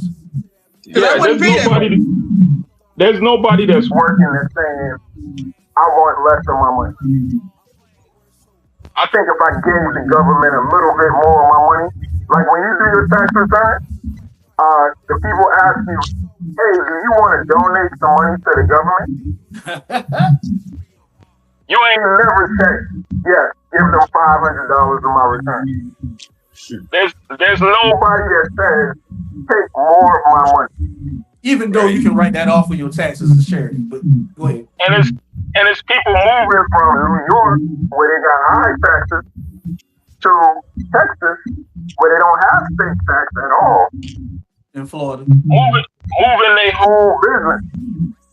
When we was in the military, we would put that our home place is Texas or Florida, so that we didn't have to pay state taxes.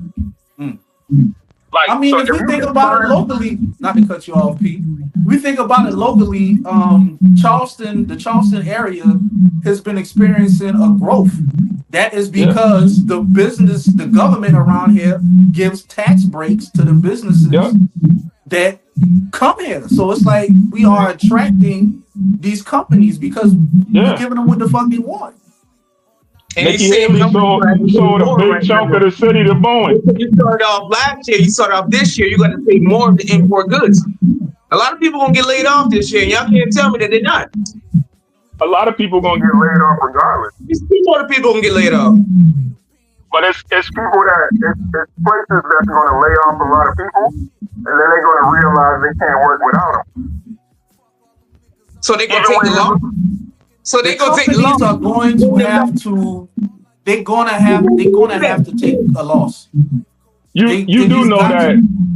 You do know that a lot of these companies didn't really take losses like they say. Yeah, like a lot of times what happens when you see these big firings, like when they lay off like thousands of people, that means that they didn't meet their projected. You lay off a certain percentage. So if I'm going to lose 15% this quarter, I'm going to lay off 15% of my workers. You lose percentage. But a lot of times they're not losing money. They didn't make their because you laid off.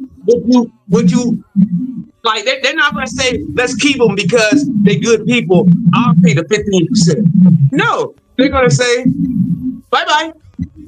Exactly.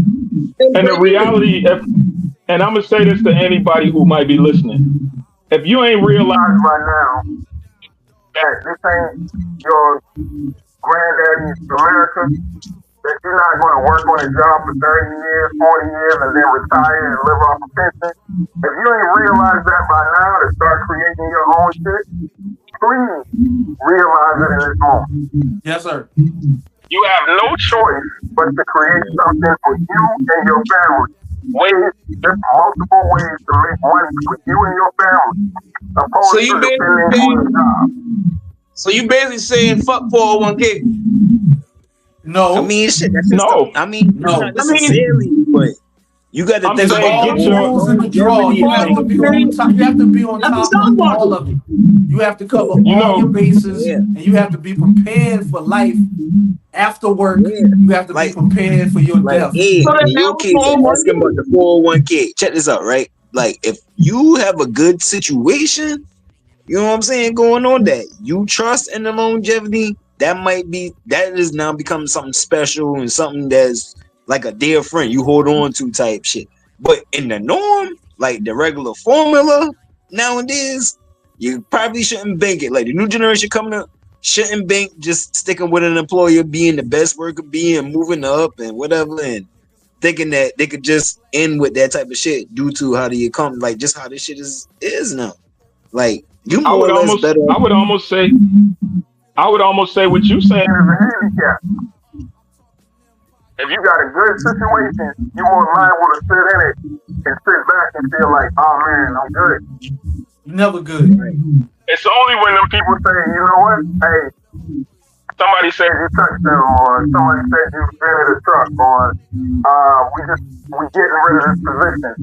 When you lose your job, and now you're like, damn, I should have done what I wanted to do 20 years back. So basically, you're saying it's pointless to work. No. It's like because I'm saying coronavirus. In the words of Future, bitch, don't get too comfortable. Don't get too comfortable. Not get too comfortable. In every situation, don't get too comfortable. I don't care where you are. I don't care how much money you got stacked. Kanye was a billionaire. He was at one. He's back now, but he's back now. But at one point, he was a billionaire. And he realized he wasn't a billionaire. Yeah. Think about that. He was a billionaire, and at the blink of an eye, he realized he wasn't a billionaire. But if Kanye would have listened to Sway, he would have realized that a long time ago. Very true. But that's where Future come in. That's where Future come in. Bitch, don't get too comfortable. Eggs on one basket type shit. Like, you know what I'm saying? Drake was the biggest artist in the world. Now he can barely sell out Australia. Because when it's over, it's over. When you done had your run, and it's time to. I mean, the most of that it's not. shit. When I say over, it's different degrees of over. Yeah, like, definitely. It's different degrees of over. Drake ain't going to the cafeteria. But if the market go up right now and it crash, then your 401k is all gone. So what's the point of working a regular job? Well, that depends on how you diversified your 401k. You have to make good. You have to make good choices. All your 401k is gone. You have to make good choices with your money, man.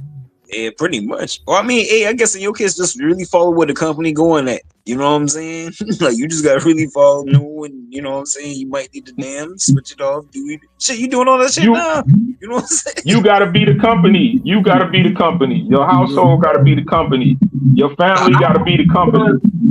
My job right now, I work for an employee-owned company. We don't have a CEO. We don't have a upper echelon person. Everybody gets a stake inside this company. We do profit share. You know, so I like more jobs like that. So I understand, but I just feel bad for the everyday Joe Blow that's going to have to pay so much more just to prove a point. I'm gonna say this. When 2008 happened, I got let go. After that, When 2008 crash happened, I got let go from my job, right? And I realized that the people who was rich got richer, and the people who was poor got poorer. And I started telling my people then, get yourself together. Get you a home if you can own a home. Get your money together. Most people ain't listening. But when COVID happened, because of that knowledge and wisdom and understanding, we was in a position that we jumped on shit when people were scared. So we ended up getting the best percentage rate, getting the best choices, and being in a way better position than we ever been in life right now. You know what I'm saying? It wasn't because of a job. It wasn't because of the amount of money I was making. It was because of family planning. So wherever you work, plan correctly for you and your family. Yes, sir. That's the point. It ain't to say don't work. It ain't to say like it's hopeless. It ain't to say go start a business if you're not a business person. But it's to say find some kind of way to make things happen with you and your family. And don't be dependent on them. Damn right. That's it. Yeah. Reinvest in yourself. That's it.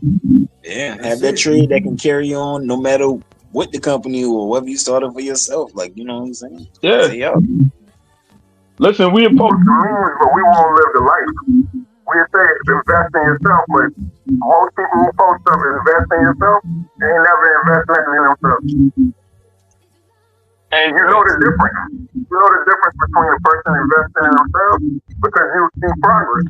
Yes, sir. You'll see something. If you don't see no progress in a person, that means they ain't really investing in themselves. Right. I agree. Oh, that's real shit. Anything left on that topic before we move on to the next thing? We got another 30 minutes that we trying to fill up, and then we're gonna get out of here, fellas. I want to touch on one more little serious topic, and then we can get into some of the just fuckery of the black community right now. I'm ready for the fuckery right now. We didn't got too serious.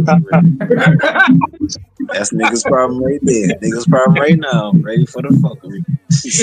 I mean, I got to hit this one because to me, this is probably the most important thing. All right, you got RFK Jr. is up for being the health secretary, and I'm appalled by that shit because why the fuck is this man about to be like over the Department of Health? Like, you know, the COVID responses and shit like this. Why would this man be the person to be there? Any thoughts, any feelings on that before we Sometimes it's easy to hire a yes man than it is to hire somebody that's going to fight back and argue with you.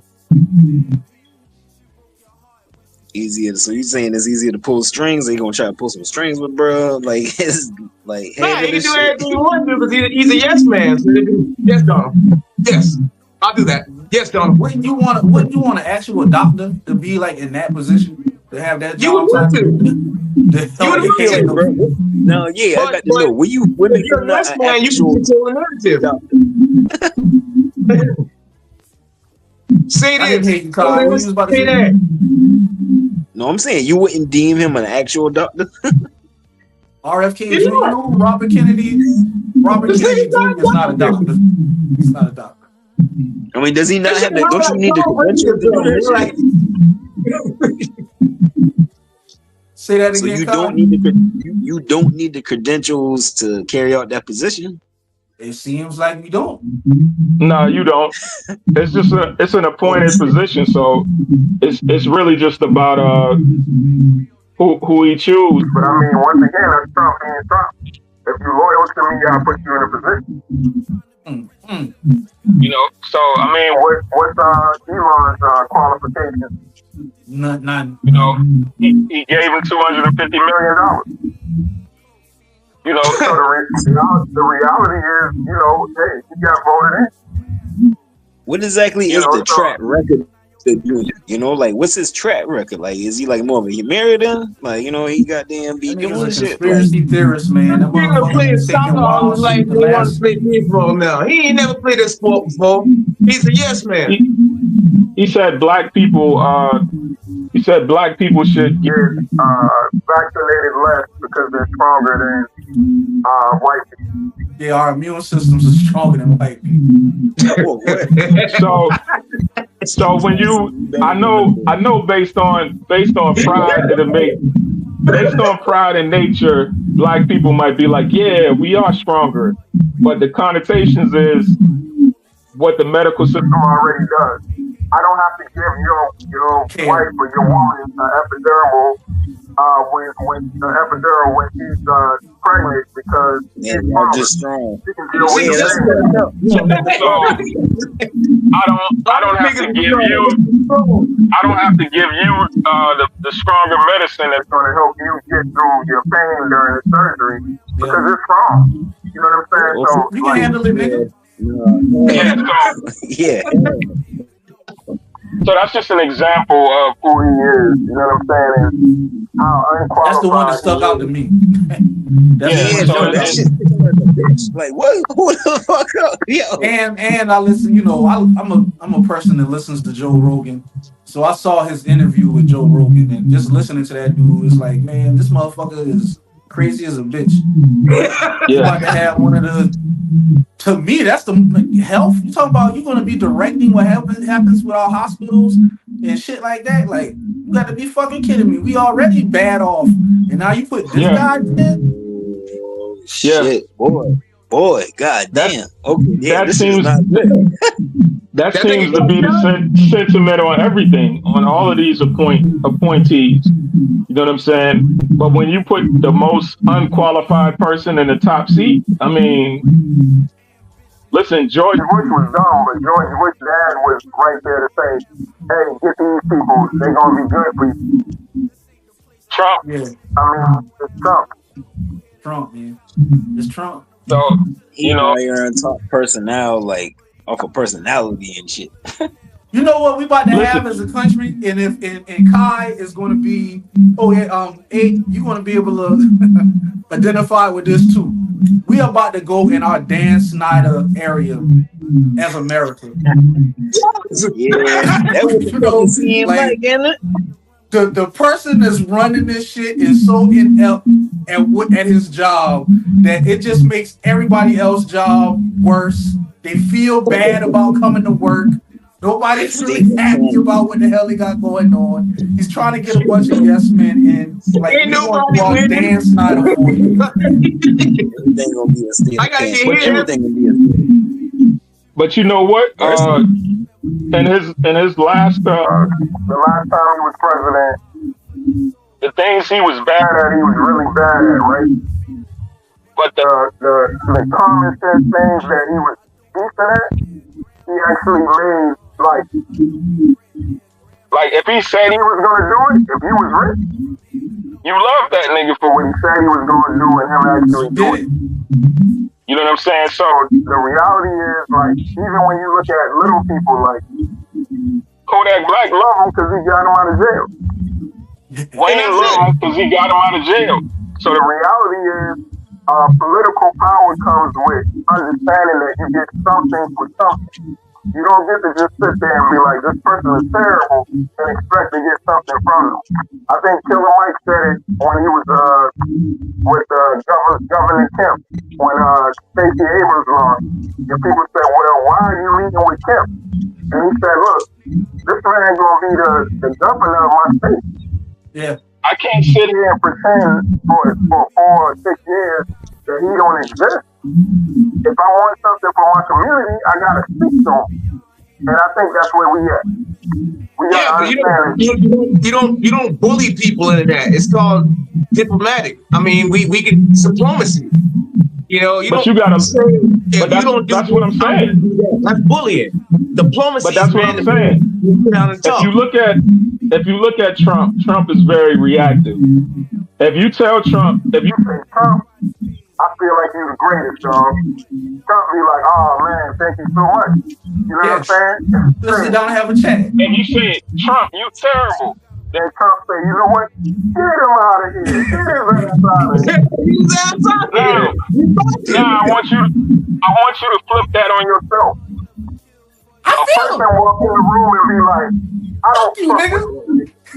You gonna say, get his ass out of here. Can't do A it. person walk in the room and be like, a person walk in the room and be like, hey dog, I got love for you with that, and can we have a conversation? You're gonna have a different disposition. Man, matter of fact, a motherfucker walking in the room saying "fuck me," my people gonna get his ass up out of there. Like I ain't got exactly. But that's that mentality. So you the leader of the free world. Like you need to figure out why you pissed off at me. Tell me why you mad at me. Let's sit down. Let's have a drink. Let's talk about it. You know what I mean? But I think like that's like your plug pissed off at you. He come at you. You know, let's talk about it, nigga. You know what I mean? Let's have a conversation. Technically, we need each other. But in his case, come out there and put it all out there, though. You know where he coming from and why he coming, like how he coming, like all that shit is put out there on his end. You know what I'm saying? To be real, not really. He say one thing and he do the other all the time. He tell you that he for the people, he gonna make America great, and he's smiling these racist people's face all day. We gonna get him, and then he turn around and pardon black people. oh well, yeah. Then in that case, yeah, he would be to be like, yeah, get him out of here. He fucking about his luck. Snoop, and then Soldier Boy, little red drum set that concert. All I'm saying is, it's probably easier to work with Trump. Then it would be any other Republican. Yeah, because they already made their mind up about you. They don't give a fuck about you. Yeah. You know what I'm saying? Trump, at least if he like you, he gonna goddamn show some love. Yeah, but if he don't, you gotta bow down and let kiss the ring, nigga. All of these niggas is kissing the ring. That's what politics is about. Yeah. If you decide goes to spoils. If you decide you're gonna be a politician, you are deciding that you're going to kiss the ring for power until you get it. Yes. And then when you get it, you're going to have other people kiss the ring. And when you look at other aspects of life, like, it don't necessarily happen like that. Like, you don't got to kiss the ring of your boss. You can be like, fuck you, nigga. And you might still keep your job.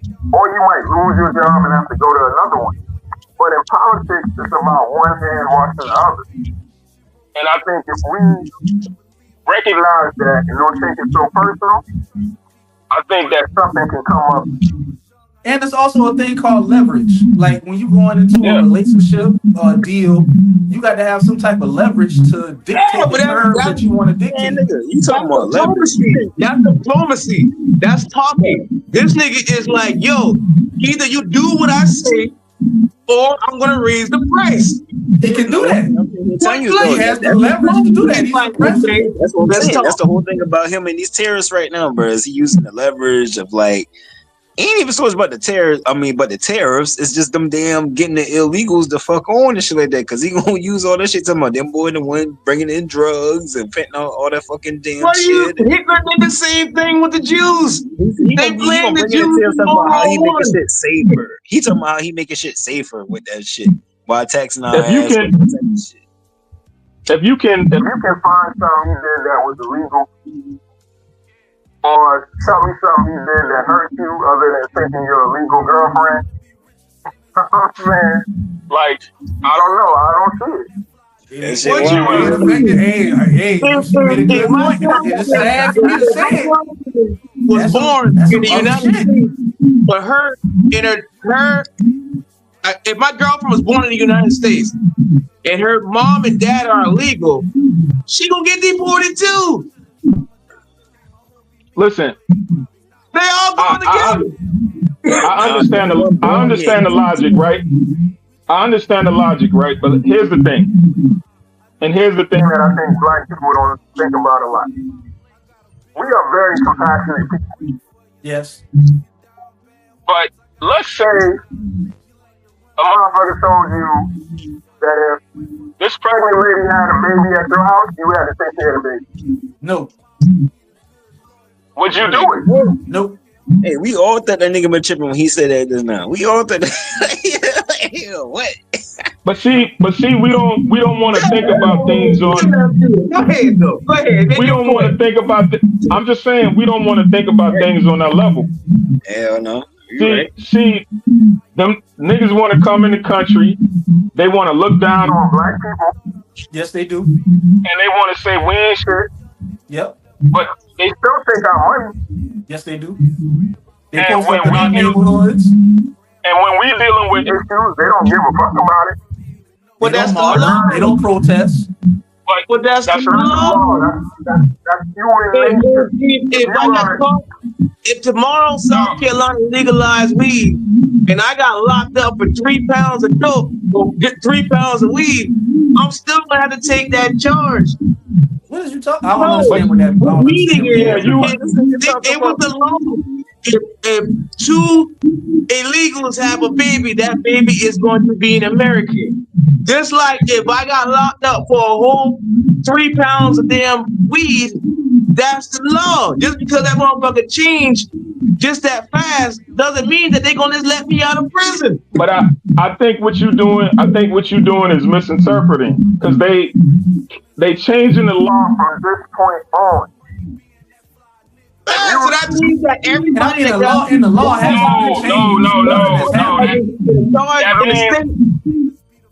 That means that if you pregnant right now, crossing the border, thinking that when I have this baby in a month, my baby's gonna be an American and I'm gonna get to stay and they're gonna get to stay. No, I'm sorry, that's not gonna happen. Because if you don't know, like that's what would happen. People was crossing the border at 9 months pregnant with the intent of having a baby that would be an American. That is a problem. Yes. If I put it towards your household, you would see it as a problem. If these pregnant women have this baby in your house, they get to live here. You mean to tell me a homeless pregnant woman wouldn't slide in your house real quick? Damn, boy. The way you think, I feel sorry for Jesus Christ, man. Shit, man, he's illegal too. When Jesus was born, they were not telling the shopkeeper that, hey, once I have this baby, we now live here and you have to take care of us. Jesus was born and they went on about their business, wherever the hell they was from, that's where they went. And hey, I want to say this to you. You was just talking about compassion towards these people, right? You're talking right now about giving compassion, and I understand that 100%. I just want you to know that that's a black thing. We feel that way. If your ass was in Mexico, they throw your ass across the border. Yes, sir. You and your baby. If you was living on their street in their trailer park, they throw your ass out. I doubt it though, but I hear you because I go back and forth to Canada all the time. I ain't never had no issue with a Canadian. You hear what you just said? Yeah. You said going back and forth. Yeah, but even if I was living in Canada right now, back and forth. You can't be not saying that you're going to Canada and now I'm here. I'm a resident of Canada and I'm gonna use whatever the hell these citizens use. You said back and forth. You keep coming back home. You keep going back to where the fuck you from. Yeah, what is that? But what? And I think it's a false equivalency. Let's say you and 400,000 people every day just went back and forth to Canada the way you do right now. And let's say 10,000 women was pregnant with y'all. And let's say that out of that 400,000, now you got 10,000 babies that was born in Canada.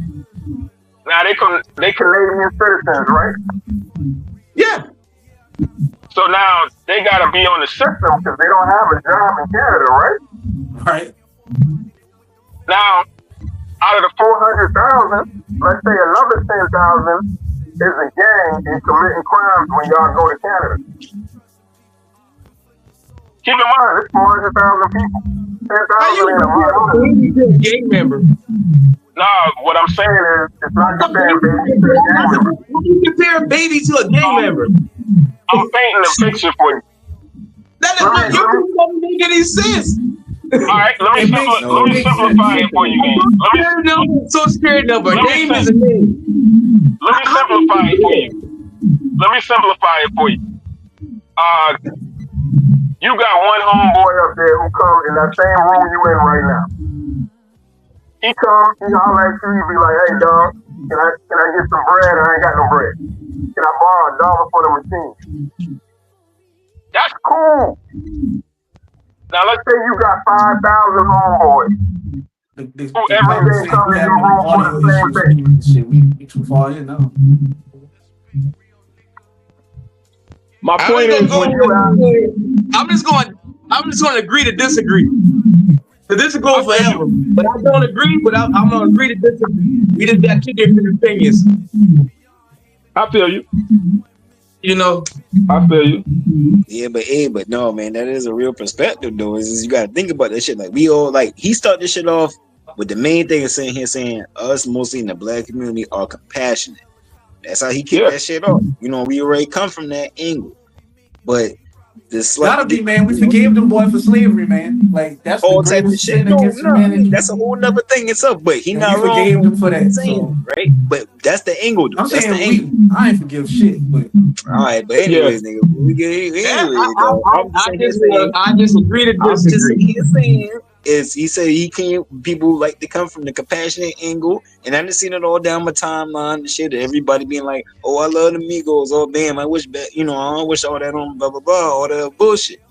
But it's like this right here. I do slightly feel as far as like, you know what I'm saying. I'm not trying to make this a full on race thing, even though it's kind of hard not to. But shit, it gets like that sometimes. And the reality is, a second chance. No, you got lucky to come to America. Nobody deserves a second chance. Like, get off the race. Get to being American. Because fuck the history of it, nigga. We American, right? And so just get to the American shit of it real quick. You know what I'm saying? Like, motherfuckers coming out from elsewhere. You know what I'm saying? Coming over here, and some of them, not all of them, but the part that does pertain to. Do commit like that, getting the crimes and all type of shit just because they born in America. So like you said, there's pregnant mothers coming here intentionally with the intent of like, fuck it, I might not can make it, but my child gonna damn near, you know what I'm saying? Like we're gonna start away from more to even come after that because that's the whole point type shit. It's like, yo, like that shit just not cool. That your taxpaying dollars going to a motherfucker damn getting damn smuggled over here, not even making the shit no fucking better. See, we live in a state. We live in a state. They don't play that bullshit. Yeah, for real. So a lot of the issues you brought Star right there to pick up 50 Mexicans. Anyone you want. Shit, so a lot of the issues and problems that we deal with immigration compared to other places like a California, like a New York, it's on two different levels. So when I sit here and say, you know, that a person from around here might be a little bit more compassionate because we don't see the actual issues that come with immigration, as opposed to a person that lives in New York that's dealing with being overrun with not just we keep thinking it's just Mexicans, but it's not just Mexicans. Yeah, it's just immigrants. It's immigrant races from Asians, it's Chinese, it's a lot. It's more Chinese. Here's the thing that it's not just Hispanic. Here's the position I try to give them. Here's the position I try to give the black people. We care. First and foremost. So when you say, I agree to disagree, like you gotta understand the point. I understand that you care. I care as well. I would hate to see a mother ripped from her child. or a father ripped from his child. I care. Black people care. The people who do it don't be giving a fuck. Now, I say that, and we all understand that because we understand black and we understand white. Now, when these people come into the country, Haitian, Cuban, Chinese, Korean, any race you can name, including the Migos, them niggas say, I'm better than black people, and fuck them. We talking about as a whole. Yeah. Even though they say that, we as black people still care about what happens to them. They see us get shot down and say they shouldn't have been doing what they were doing. So my point is, you're black. Of course you care what happens to these people. But on the flip side, they don't give a fuck about what happens to you. So sometimes you just gotta let them fight their own battles, same way they always have us fight our own. This ain't our fight. Yeah, we say that now until it is. When are you ever going to be deported? The president has already said that the 14th Amendment was intended for the children of slaves. So Trump is on our side with that one. So at what point will it become our problem? I'm gonna ask one question. I'm gonna ask one question. When has it ever not been our turn? It's gonna be our problem. When has it ever not been our turn? Explain that a little bit more for me, B. Name a time where black people wasn't ever the footstool of this country. We definitely the scapegoat. We ain't did nothing to nobody. We always been the people at the bottom. Dog, right now.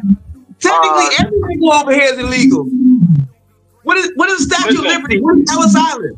All these motherfuckers came over, they all illegal too. The only people all that really came in illegal. Born here were Native Americans. And they still have these Native Americans down too. All of them didn't come in illegal. And let's be clear. Contrary to our popular belief and what was taught by white people to us, most of us ain't came here on no ship. Not through slavery, not through the Atlantic slave trade. Most of us already been here. That number is documented. You know how many people came here through slavery because that was a business and it's documented. They have receipts for those people. So that's something that can be found out. And the number of people, yes, just to add on to your point, we were already and it's also receipts to say that we've been traveling here before Europeans ever traveled. So yeah, we've been here. My point is, we open the door for everybody. And everybody hates us for whatever reason. So all I'm saying is, it ain't gonna be our turn because it's already been our turn. It's always been our turn. A Haitian can come in this country today with the same skin color as us and hate us and feel like they're better than us. I disagree because of where I live at, I guess. I just disagree. Well, go to Florida. Go in Walmart in Florida. I'm next to Canada. I see so many different ethnicities, so many different people. A Haitian will show you real quick in Florida that they believe that you are less than because you're a black American. Matter of fact, go talk to an African. They speak English. They still look down at black people. Yeah, African from Africa. An African from Africa look down on a black American. Not the people I met. Not up east. Maybe down south. So not up east. We gotta kind of put a bow on this topic. We want to get got any last words we want to say before we try to move on? We got time for one more subject, and I'm gonna make it some ratchet shit so that we can try to have a laugh, get out of here. And I hate to do this to a young girl. We about to have a laugh at your expense, but you did some dumb gay type shit. So before we move on, any last America words? I think it's regional. I think it's just regional. You know, once you like, it's just regional. You know, everybody up here don't think like everybody down south. Everybody down south don't think like everybody up here. I've met so many different people from so many different cultures that don't think nothing like what you're talking about. I mean, dog, I like them too, man, but you got to get the fuck from out of here. It's not personal. It's business. It's not personal. I'll add to your point. I ain't faced a whole lot of racism from a whole lot of different people, but that's the reason why I don't speak from my perspective, because it would be discounting everybody else's perspective as a whole. Now I have one time. I was just to add to that real quick. I actually have. And that shit was all as fuck to me, dog. Like some damn man. Like I mean, shit. I guess whatever. I can be in racist back at this point. Guaranteed illegal. And boy gonna speak a lick of English and shit like that. But I know a little bit of shit. Like I done been around some amigos. I know a little bit of that shit. I could pick up on it. And it was like some shit in fucking like Walmart, whatever the fuck. And the boy been damn being racist towards me. Like for no fucking reason. I'm like, damn, I thought we was the homies and shit. It was some shit. It was some perspective switch shit. Cause I was always cool with the amigos. You know what I'm saying? Not to say that I'm not now. But not even just that one particular occasion, but it been a few occasions I done run across them boy and them being racist. So I'm just like, damn, I was like, but me personally, myself, I don't put that shit back. Cause I'm like, man, y'all ain't knowing no better type shit. I'm like, dog, you know what I'm saying, bro? We in the same boat, dog. Like you coming over here to America, maybe you getting the wrong. It's easy to get the wrong perspective of a black man. You know what I'm saying? Yeah, if you coming from elsewhere here to America, so I'm gonna give you the benefit of the doubt. And I gave all of them because we all strangers. They strangers. I ain't take it so personal. But I'm like, hey, man. You know, like y'all wrong. It's different. Every region you in is different. Up here, you don't catch it like that. This is my last point, and then we're gonna go on to the next thing. That's the power of racism, man. Racism can hide behind so many other things and is attached to so much of what's going on that can you even recognize when you're being discriminated upon? Man, it's a fucking toss up in my mind. Sometimes you can catch it, sometimes you can't. This immigration thing is working out for Trump because just like in hip hop, it's controversy and it's like his automatic go-to. He brings that up no matter what he's going to do, what he can or can't do. It raises everybody's blood pressure. We done been through this shit before in the first 4 years. You kind of already know what he can get away with. What the Supreme Court will block, what they'll let slide. But it's such an issue that he uses it to jump his numbers up right quick. He's the president, dog. He just using it in a different way that everybody else choose not to. So and can I just add the real point by saying that white farmer. The white guy who wife got deported, when he voted for Trump, he ain't thought his wife was going to get deported. He was going based on his experience. I never seen nobody get deported in my life. So when I vote for Trump and Trump deport these people, he's going to go off of my experience, which isn't true. He went off of what he plans to do, which is get rid of the people who were illegal. What's happened to these dudes' wife? When he voted for Trump, he was thinking, Trump ain't gonna get my wife out of the country. Right. And when Trump got his wife out of the country, he was online begging for Trump to bring his wife back. But you voted for this. So you can't speak on your perspective. You gotta speak on the whole. You have to think about the bigger picture. Yeah, shit crazy. You have to think about well said. Well said. And I mean, to be real, that kind of was a smart move for him to try to appeal to Trump in that manner. And that's a testament to the type of president that we have, where making public appeals on Twitter and Instagram is probably a good idea if you want to get his attention. And it can fucking work. It could. That's where we at. That's where we at. Because if that story generates enough traction, Trump will intervene. I agree. Need to see, man. I ain't know. I mean, first of all, the story has to have enough power. Now, I don't know. The story has to have enough power to get Trump. You watching in this front shit? of him. Niggas, dog. I got a list. I'm gonna DM you. It can't just be one tweet, homie. No, it can't just be one tweet. It gotta be. Yeah, it gotta generate some. It got to be a viral. It has to go viral, and then there's levels of viral. All right, I get it, man. You pro Trump, though. You pro Trump. Yeah, you got it, though. I'm not pro Trump. I'm definitely not pro Trump. I'm not pro. That's your guy. I am pro chaos. We try to put so much control over the lives that we live, and I'm here to tell you that there is none. We making decisions. We don't know if them motherfuckers is good decisions or bad decisions until after it happens. A lot of the stress that we put on ourselves because we believe in these faiths and these philosophies and these principles. At the end of the day, all our ass is going in the ground, we going in the casket, and the only thing that's going to be left with us is the ideas that we had. So you can choose what you want to leave behind. That's on you. That's what I believe. So it's not about me being pro-Trump or none of that shit. I'm just able to step back and look at the game as a whole, because politics is a game of power, and they playing that motherfucker, right? You're using your lives to play that game every day. Man. All right, nigga. Trump 2025. All right. Man, fuck. I want to be the goddamn president. I want to be in politics in some type of way, so I can get us all free weed. Well, not free weed. Get us all legal weed. You're stupid. And what else? What else would be my running point? Weed is a big one. I'm big on. Firearms is a touchy subject, but I believe that that's something that should go.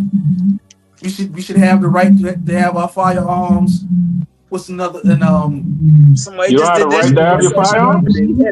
We have that right, but I believe we need to protect the right that we already have. But you didn't see bro Wallen the other day at West Ashley even walk around with a rifle. Everybody be like, "Hey man, watch out for this damn motherfucker walking around with this damn rifle." Whole time it's like legal around this. They do that all the time. They do that all the time. Yeah. Like I say, that's a touchy one. But I believe that if you 18, if you're an adult, you're a voting citizen, and you decide that you want to have a firearm, buy that motherfucker and do what you want to do. I mean, go do what the fuck you want to do with that shit. We have laws that if you break them, your ass is going to jail forever. So, let the system do what it's doing now. That's it. I'm gonna stay out of that one. Leave that for next time. That's a whole nother conversation right there. That's a whole nother conversation. Hey, I ain't never had that much beef that I need an AK-47. Oh man. I ain't never had that much beef. You might, but then again, you might not. Yeah, never one for another day, fellas. We get into that. The last topic, and we're gonna, like I said, we're gonna get into some old. I say it's ratchet, but to be honest with you, it's kind of it's a topic. So we had this young lady. She was she wanted to get a ride somewhere. She calls a Lyft. And once the Lyft driver gets there, the Lyft driver tells her that, ma'am, you are not getting in my car. There is a video out with the exchange. I don't know it word for word, so I'm paraphrasing like a motherfucker. But it's basically like because of your weight, you're not getting in my car. Oh, that bitch. Yeah. And Lyft driver. So after this incident occurs, the young lady goes on the socials and she releases the video. And after the video is released, a couple of more days later, it comes out that she has filed a lawsuit against Lyft. I can't remember the dollar amount right now. It's pretty high. And reason being, Lyft cannot discriminate against her because of her weight and other, sex, gender, things of that sort. And she's going to run with the weight defense. So now, I'm asking a question. Okay. As being a Lyft driver, aren't you an independent contractor? That's a great question. Does anybody have a technical answer for that before we get into our opinions? No, I'll check that. What? See the facts. Yeah, you get on the app. They don't pay no health insurance, nothing like that. You get on the app. You pick whenever you want to work. That makes you an independent contractor. That is the belief that I you have. are. That's the you belief are that I'm thinking. And the Lyft treats you as such. Like, they don't send you a W-2 of nothing of that nature. You're not an employee of Lyft. You're just someone who's using your own personal vehicle. Yeah, that is a fact. That's a fact. And Lyft is just the platform that's making this exchange possible, kind of like Cash App. I can deny services because I'm an independent contractor. Yeah, all Lyft drivers have the right to have you in their vehicle or not. They can tell to deny you service. Yes. Now, the reason that this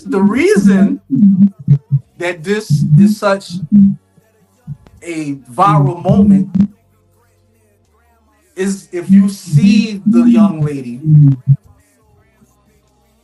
most people's first thought, I'm saying most, because of course it's some that won't. 99.5. You're not getting in my car either, ma'am.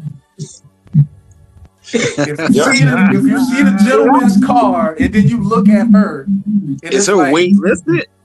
Hold up. Hey, Benny, I'm gonna be ignorant on this. All right, okay. So obviously Benny is not. I have an aid. I have an aid for this. What I think, Benny, is she posted the video and she wanted everybody to like have sympathy for her. But when niggas started joking on how big she was, and everybody was commenting on like, you wouldn't get in my car either, she felt a certain way. Okay. So check this out. Give me 1 second. She wants 1 second. We got visual aid. I'm sorry, homegirl. I'm sorry.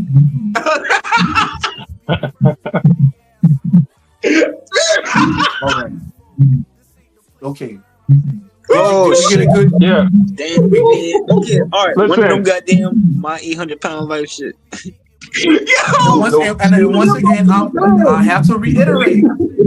This is not about this for me. This is not about fat shaming. This is not about body shaming. Right. It's about telling her the audacity to file a lawsuit in this case. Like, where is the line? Where is the line? Like, tell me where the line is between me recognizing something that is actual, like it's in my face that I'm seeing this. This is a reality. To like just actually discriminating against someone. Like, because that's what they're saying. Go ahead. That's what they're saying. They're saying that it's almost like discrimination. Like if they deny her, then they can start denying black people, whatever. Like it can go to that level. But I don't think it had nothing to do with race. That man was really concerned about his tires. I'm an independent contractor. I will not take on a job that we can't handle or that will destroy my machine that I make money off of. Yeah, and this I have to say this one is not about race. This is about weight. The point in this one is that they have a statute in their law in Michigan, I believe, that you cannot discriminate against someone based upon their weight. Yep. But if you look at this young woman and then you look at the vehicle that this man is driving, it's like, isn't there common sense that has to kick in somewhere? It's one of those, it's a catch-22 situation. Because does he have the right to deny her service? He does. Lyft fired him from my understanding, but they shouldn't have fired him because he didn't go against their policy. But in regards to her filing a lawsuit and the line you asked about, this is America. You can sue anybody for anything. Yeah. So the question is going to come to where if I can get a couple dollars from Lyft, because I make it look bad for them, will I take that? Or will I just take that L for, being too big to get into a car? Most people gonna go for them couple of dollars that they can get by suing Lyft. I mean, I would. If the opportunity presented itself, they tell me that, hey man, you can sue this company because they told you that you can't get in the car because of your glasses. Like, we don't want you in this car because of your glasses. You got to take your glasses off. I refuse to do that shit. And hey man, we can sue the boy for that shit. Are you gonna? You'll be a fool not to take the money. If I think it's or you not. If I was a lawyer, I'd have pulled that same car inside that courtroom and I would have said, get in. Let's see if you can really fit. And see she don't think that she can. Man, the thing about it is that it's a sweet lick and most people gonna take the sweet lick. Yeah. Plain and simple. Rather she could get in the car or not. You know what I'm saying? They had the same conversation about the airline where they had to stop the policy. Yeah, but they don't even do that policy no more because it was discriminatory. But the truth of the matter is, no, you don't want some big person fat sitting on your half of the seat the way you can't hardly sit. You don't want to sit like this. No. But that's the catch-22 of this situation. Do you want her in your vehicle, messing up your vehicle? No. Can she sue for discrimination? Yes. It's a safety hazard. Yes. My whole thing in this right here, the fact of the matter is that dude did tell her that, hey, you know what I'm saying? Like, back to Rio saying, like, you get to make the like, he got his own presence of mind to see that, hey, this situation ain't gonna work. But this guy did say, however, we can order you to do Uber XL type and that's shit. what that exists for. Uber XL exists for these type of situations. So he did. Exactly. The driver went through protocol. He didn't just dismiss it as, oh, you a fat bitch right off. Because I ain't gonna lie to you now, real shit. I didn't have the motherfucker pull up on me, saw that I was black, whatever the fuck, and rode off. Yeah, it happens all the time. I could have taken time on my thing and do the whole other shit, you know what I'm saying? And I know it happened for that. You know what I'm saying? I know other people that shit that happened too. Let them boy wrote, they see it, but somebody black, and them boys switch off on me type shit. For real now. But however, in listen, this case, I just saying the guy. No, go ahead.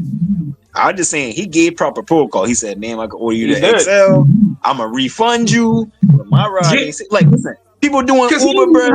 That's the everyday vehicle. People got to do other shit than just take your ass around town. Like, you know what I'm saying? I got to take the next motherfucker. You being selfish. And let's be clear. And let's be clear. There's plenty of racism in Lyft and Uber driving. There's plenty of times that Lyft drivers been pulled up, seen somebody was black and kept going. There's plenty of times that people been going through a certain neighborhood and they see that dress and they like, oh, that's a black neighborhood, I ain't going. Yeah, like people discriminating those businesses all the time. It don't make it right. It's just the truth. Right. Shorty just happens to have a situation that kind of blew up where she can make some money. and she going for the money grab. Yeah. And It ain't even about her being bad. It's more about publicity for her being a rapper and getting money because she's a rapper. Bet you that bitch got a show tonight. I mean, like once damn, girl, you got. There's another viral clip she has of her performing where she fell out on the stage. She shooting the video. No, she was shooting the music video. She can barely fit the back of the SUV. I'm not trying to make this about the girl weight because it's obvious. That's the point it's obvious. How am I being punished for something that is so fucking obvious? Like there is no car in America that can fucking handle you, homegirl. And I'm not being mad. I'm not being mean when I tell you this. And as a business owner, now I'm gonna have to come out of my pocket for that shit. Wow. That's in that moment, in this situation, I feel the Republicans on that. And guess what? And guess what? They can fight it and win. They can fight it and win. They can. But it ain't worth them. They can fight it and win. Like you said, dude went through the proper protocol. The young lady, honestly, can't fit in that vehicle. You know what I'm saying? So they can fight the point and win. She knows she should have ordered an Uber XL, or a Lyft XL. So they can fight it and win. But it's not worth the negative press that's going to exist for the period of time going through trial. Right. They can they can fuck around. They can get a jury that's sympathetic with the girl, because she can come in the courtroom looking like that, and people not knowing her story. They can beat her. They can beat her purely on litigation. They can beat her on litigation. The amount of time that it takes for the trial to come. And her lawyers and her lawyer fees, they can beat her just off of that and never have to go to trial. Right. You're right. For that reason, a quick $5,000 to get you out the way. I might have to give you 25 because you got lawyers. The lawyer's gonna take 20. You gonna get 5. Bruh, if she gotta ask for a special seat in that courtroom, she's fucked, bruh. She gotta ask for a special seat in that courtroom, she is fucked. It ain't going to court, man. I don't think so. If it gets to the point where she's in front of a jury, people in that jury are going to feel compassionate for her. That's why they ain't never going there. That's why I said the story to begin with. It's a story because there's people that feel. This is Detroit, right? This is Detroit, right? We talking about Detroit, right? It doesn't matter. You have an option on there that says Uber Lyft XL. You know that you should have gotten the XL. You saved $2. It's a story because Shorty fat. That's why it's a story. And Shorty was like, and Shorty was like, yo, everybody clowning me for being fat. So I'm gonna make up a call. And say, oh, this is about fat people's rights. Yep. She ain't about to get the money to no fat group. Nope. She about to take the money and do a test of weight. She about to take the money. She about to take the money and get fatter. She ain't gonna give the no fat cars for her. Dog. She ain't about to get no money on the fat groups. but listen, if I can do it, I'm gonna do it, right? And honestly, I think there's another thing too. I think there's another thing as far as like where Uber can draw or Lyft can draw the line between where XL divvies versus a norm, you know what I'm saying? Yeah. Like the capacity of weight. I'm sure there's a line drawn, you know what I'm saying, for say capacity and shit like that in all them damn clauses. I'm pretty sure they got the verbiage in the small print that nobody ever reads. Right. And I'm also my problem is that they fired the guy. That's That's my problem. He probably got more than the Ben girl got because he did follow the procedure. And he does have the right to win. You know what I'm saying? So but the reality is, like, a lot of times they do that just for the look. So they might have fired him. He might have been Joseph M on the app. And now he's Joseph M on the app again. You know what I'm saying? Like, they do it just for the look. Yeah. So let's say they don't have it. Let's say they don't have it in a small print. Then all they're gonna do is be like, all right, my bad, you caught us when I slipped down. It's all good, you know what I'm saying? We gonna pay you a couple dollars, get this to go away, move on. That's it. I can agree. Damn, they fired, bro. But yeah, she only suing because she big, man. Because people saying she was big. The situation went viral, and she's seeing an opportunity. She got the wrong end of it. Everybody, was laughing at it. Everybody made her feel bad. She got angry. She figured, I'm gonna do something. So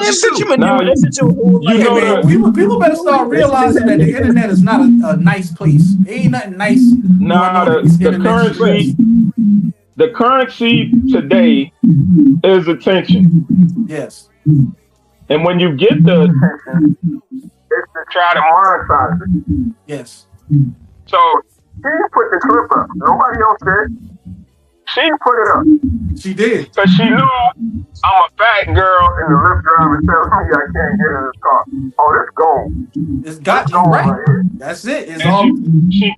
She posted it up. It went platinum. Then she was like, how do I make money from it?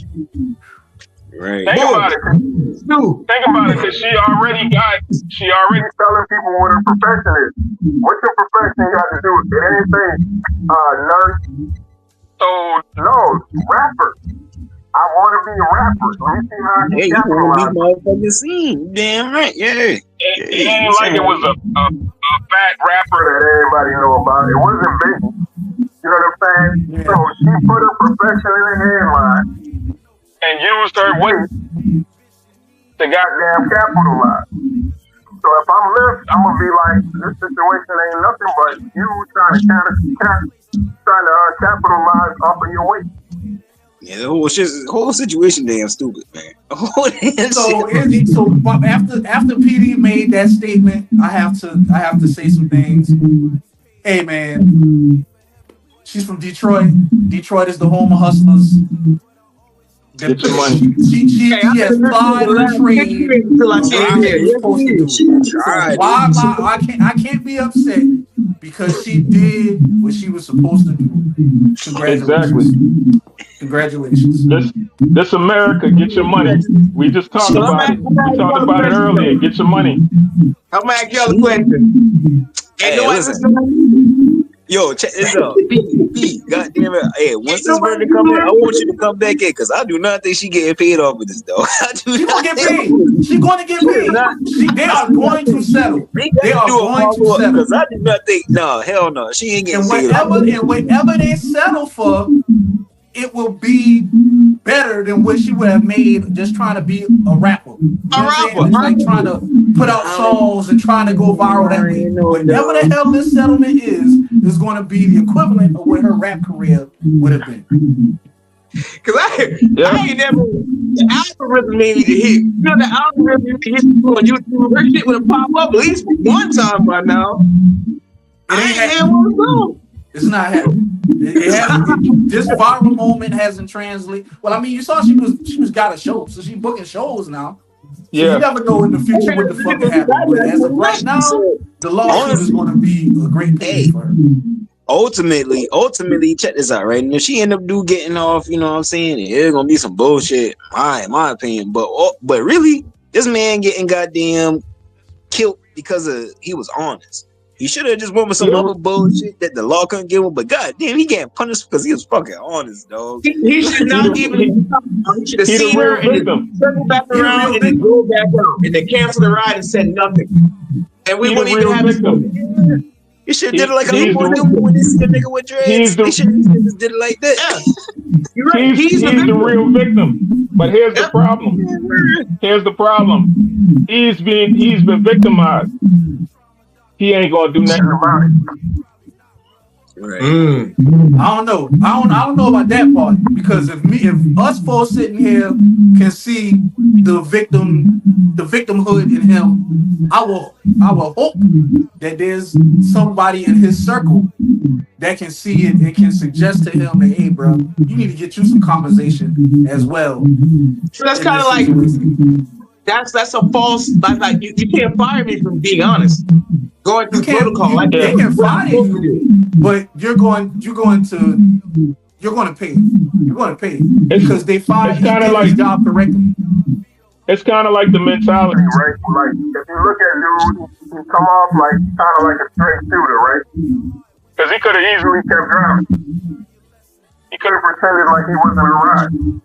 Yeah. And just hit came and just turned all the way back out left.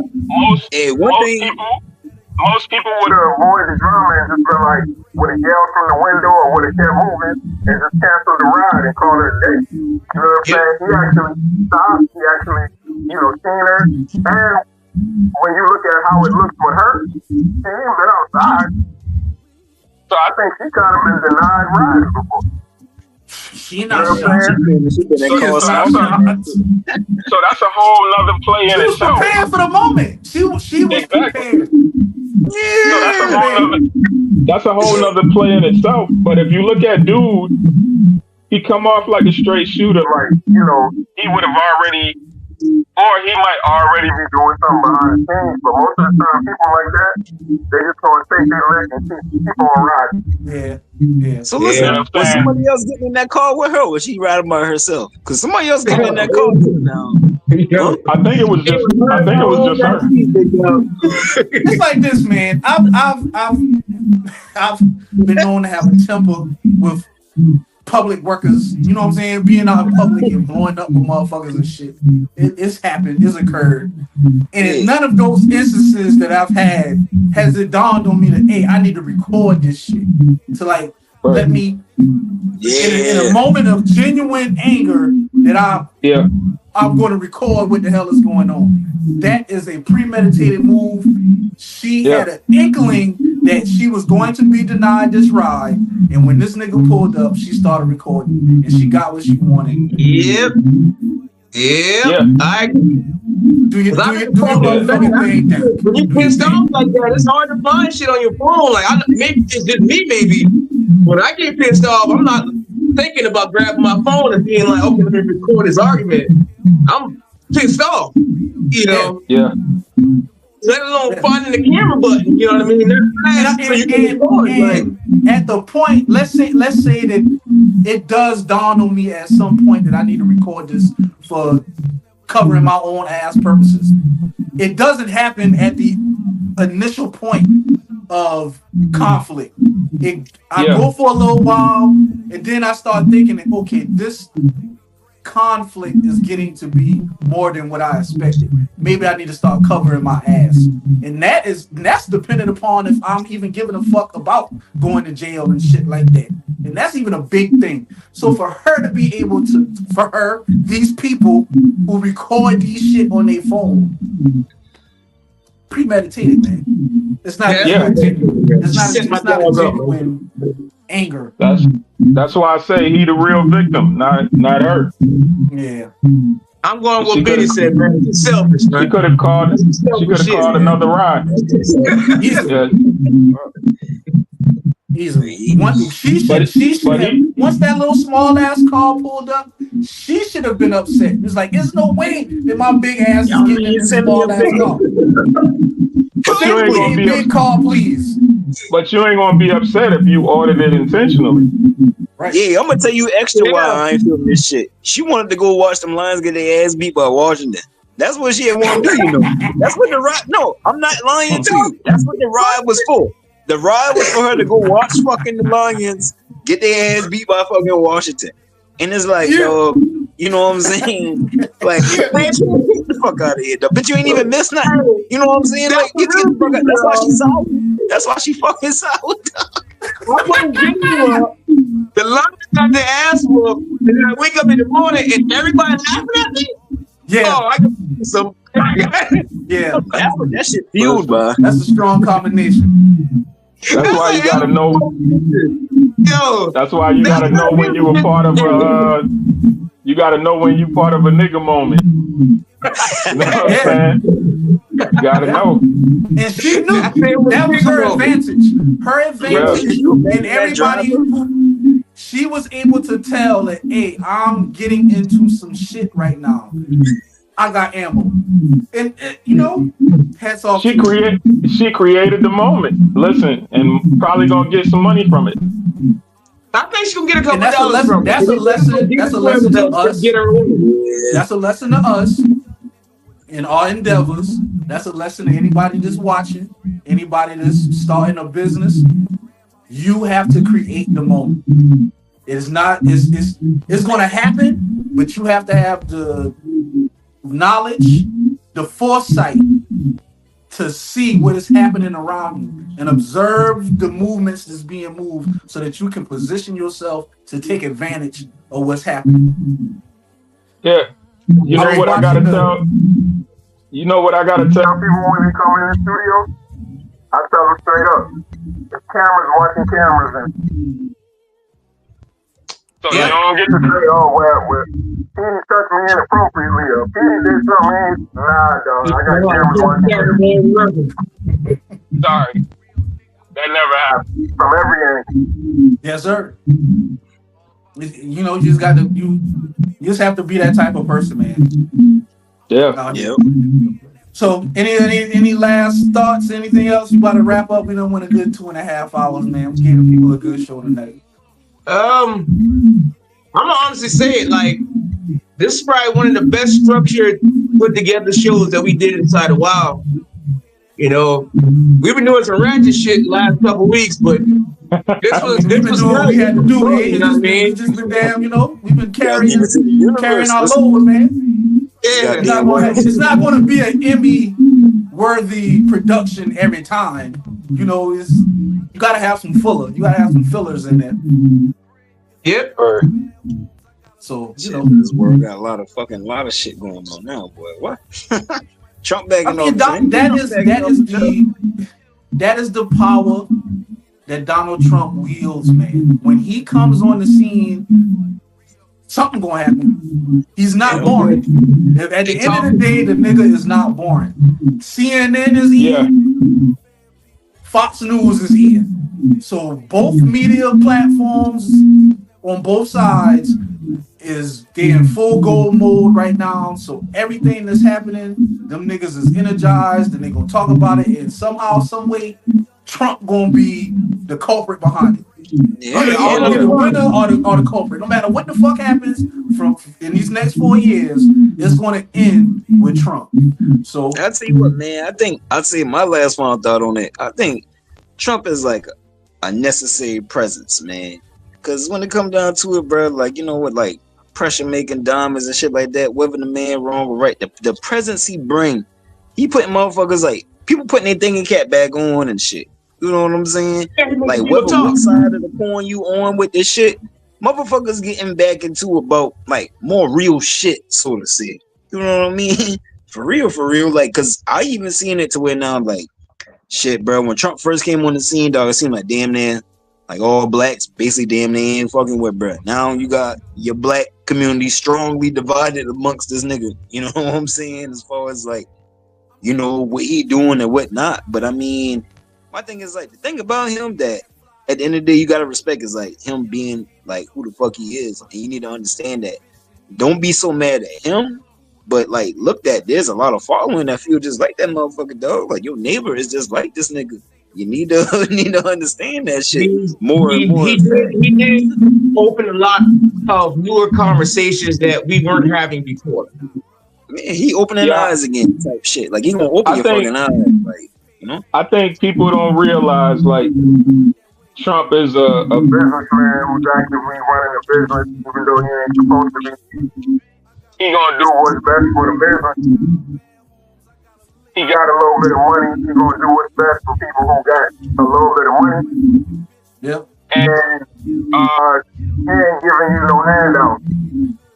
So he gonna force what y'all saying. He gonna force the conversation. He gonna force people to get up and start working. You're going to force people to make ideas and start creating. Because the reality is you're either going to work towards being up or you're going to stay down because ain't nobody promising you. Not at all. Most of the time, Democrats be like, "Oh, we trying to give you this, and we trying to get this, and we trying to get that happen." And then they might sprinkle in the black people, "Oh, we gonna give you reparations." Trump say, "I ain't giving you nothing except for what you asked for." What you want for. So the point is, if you want to be up during these 4 years, you gotta focus. And black people don't learn from the last 4 years with Trump that we can survive and make money. So now that he's in office, we like, let's survive and make money. Yeah. Right. Yeah. Any last words, Abe, before we get out of here? That's how I feel. Just survive and make money. Better stack it up. Hey, survive and make money. That's a good And at the same time, people have the opportunity to play their parts as well. You really that damn fired up with it? Get your ass into politics and goddamn shake some shit up. You goddamn self. But if not, even on the economic level, play your part. Do what the fuck you got to do. Get into farming. Goddamn, go organic. Fuck it. What the fuck haven't done? There's other routes than just sitting around being mad at the next motherfucker. Yeah, it's a little. It's more like a mascot, but there's shit you can do for your goddamn self too. Now, just saying to balance the shit out. Just saying. Just saying. To end the night, PD, thank you for coming through, man. I love it when you come on the show. You always add a little anytime, topics and discussions. I love it. I love it. This is the essence of what the fuck I really want to happen with this program. It's like, let's talk, man. Let's talk about this shit. Right. You know, let's talk about it. Hey, Benny, shout out to y'all niggas, man. Glad y'all showed up. My guys, Black Dollars, we in this motherfucker. Shout out to Nero, he out there somewhere.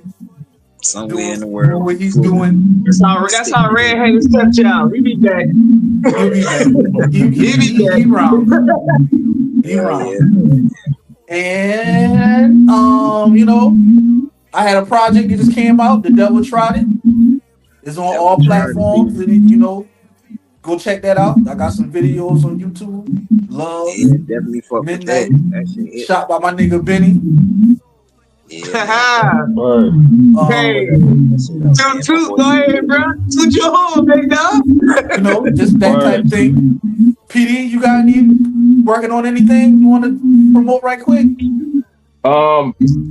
Not really. I'm always working, man. But I'm always promoting other people, so that's what it is. But if my man being humble right now, if you need that camera work, holler at Pete. He gonna have you right. That's you know that. And really, I think Pete need to go into consulting, because if you come and talk to my dog, he can give you some pointers on how to get your shit right, get your shit tight, and be efficient with what you have going on in any career that you have. So he's basically a godfather type in my mind. That don't perspective on things for sure. Yeah, like you need to tap in. I'm trying to tell you, get that knowledge, get that understanding. So, thank y'all fellas, all the viewers, everybody that tuned in. I appreciate y'all for spending your time with us. All the viewers that's going to view and turn in, welcome. Black Dollars Media, and we are out. Have a good one, fellas. One love, peace. Couldn't see my dream, couldn't see my vision.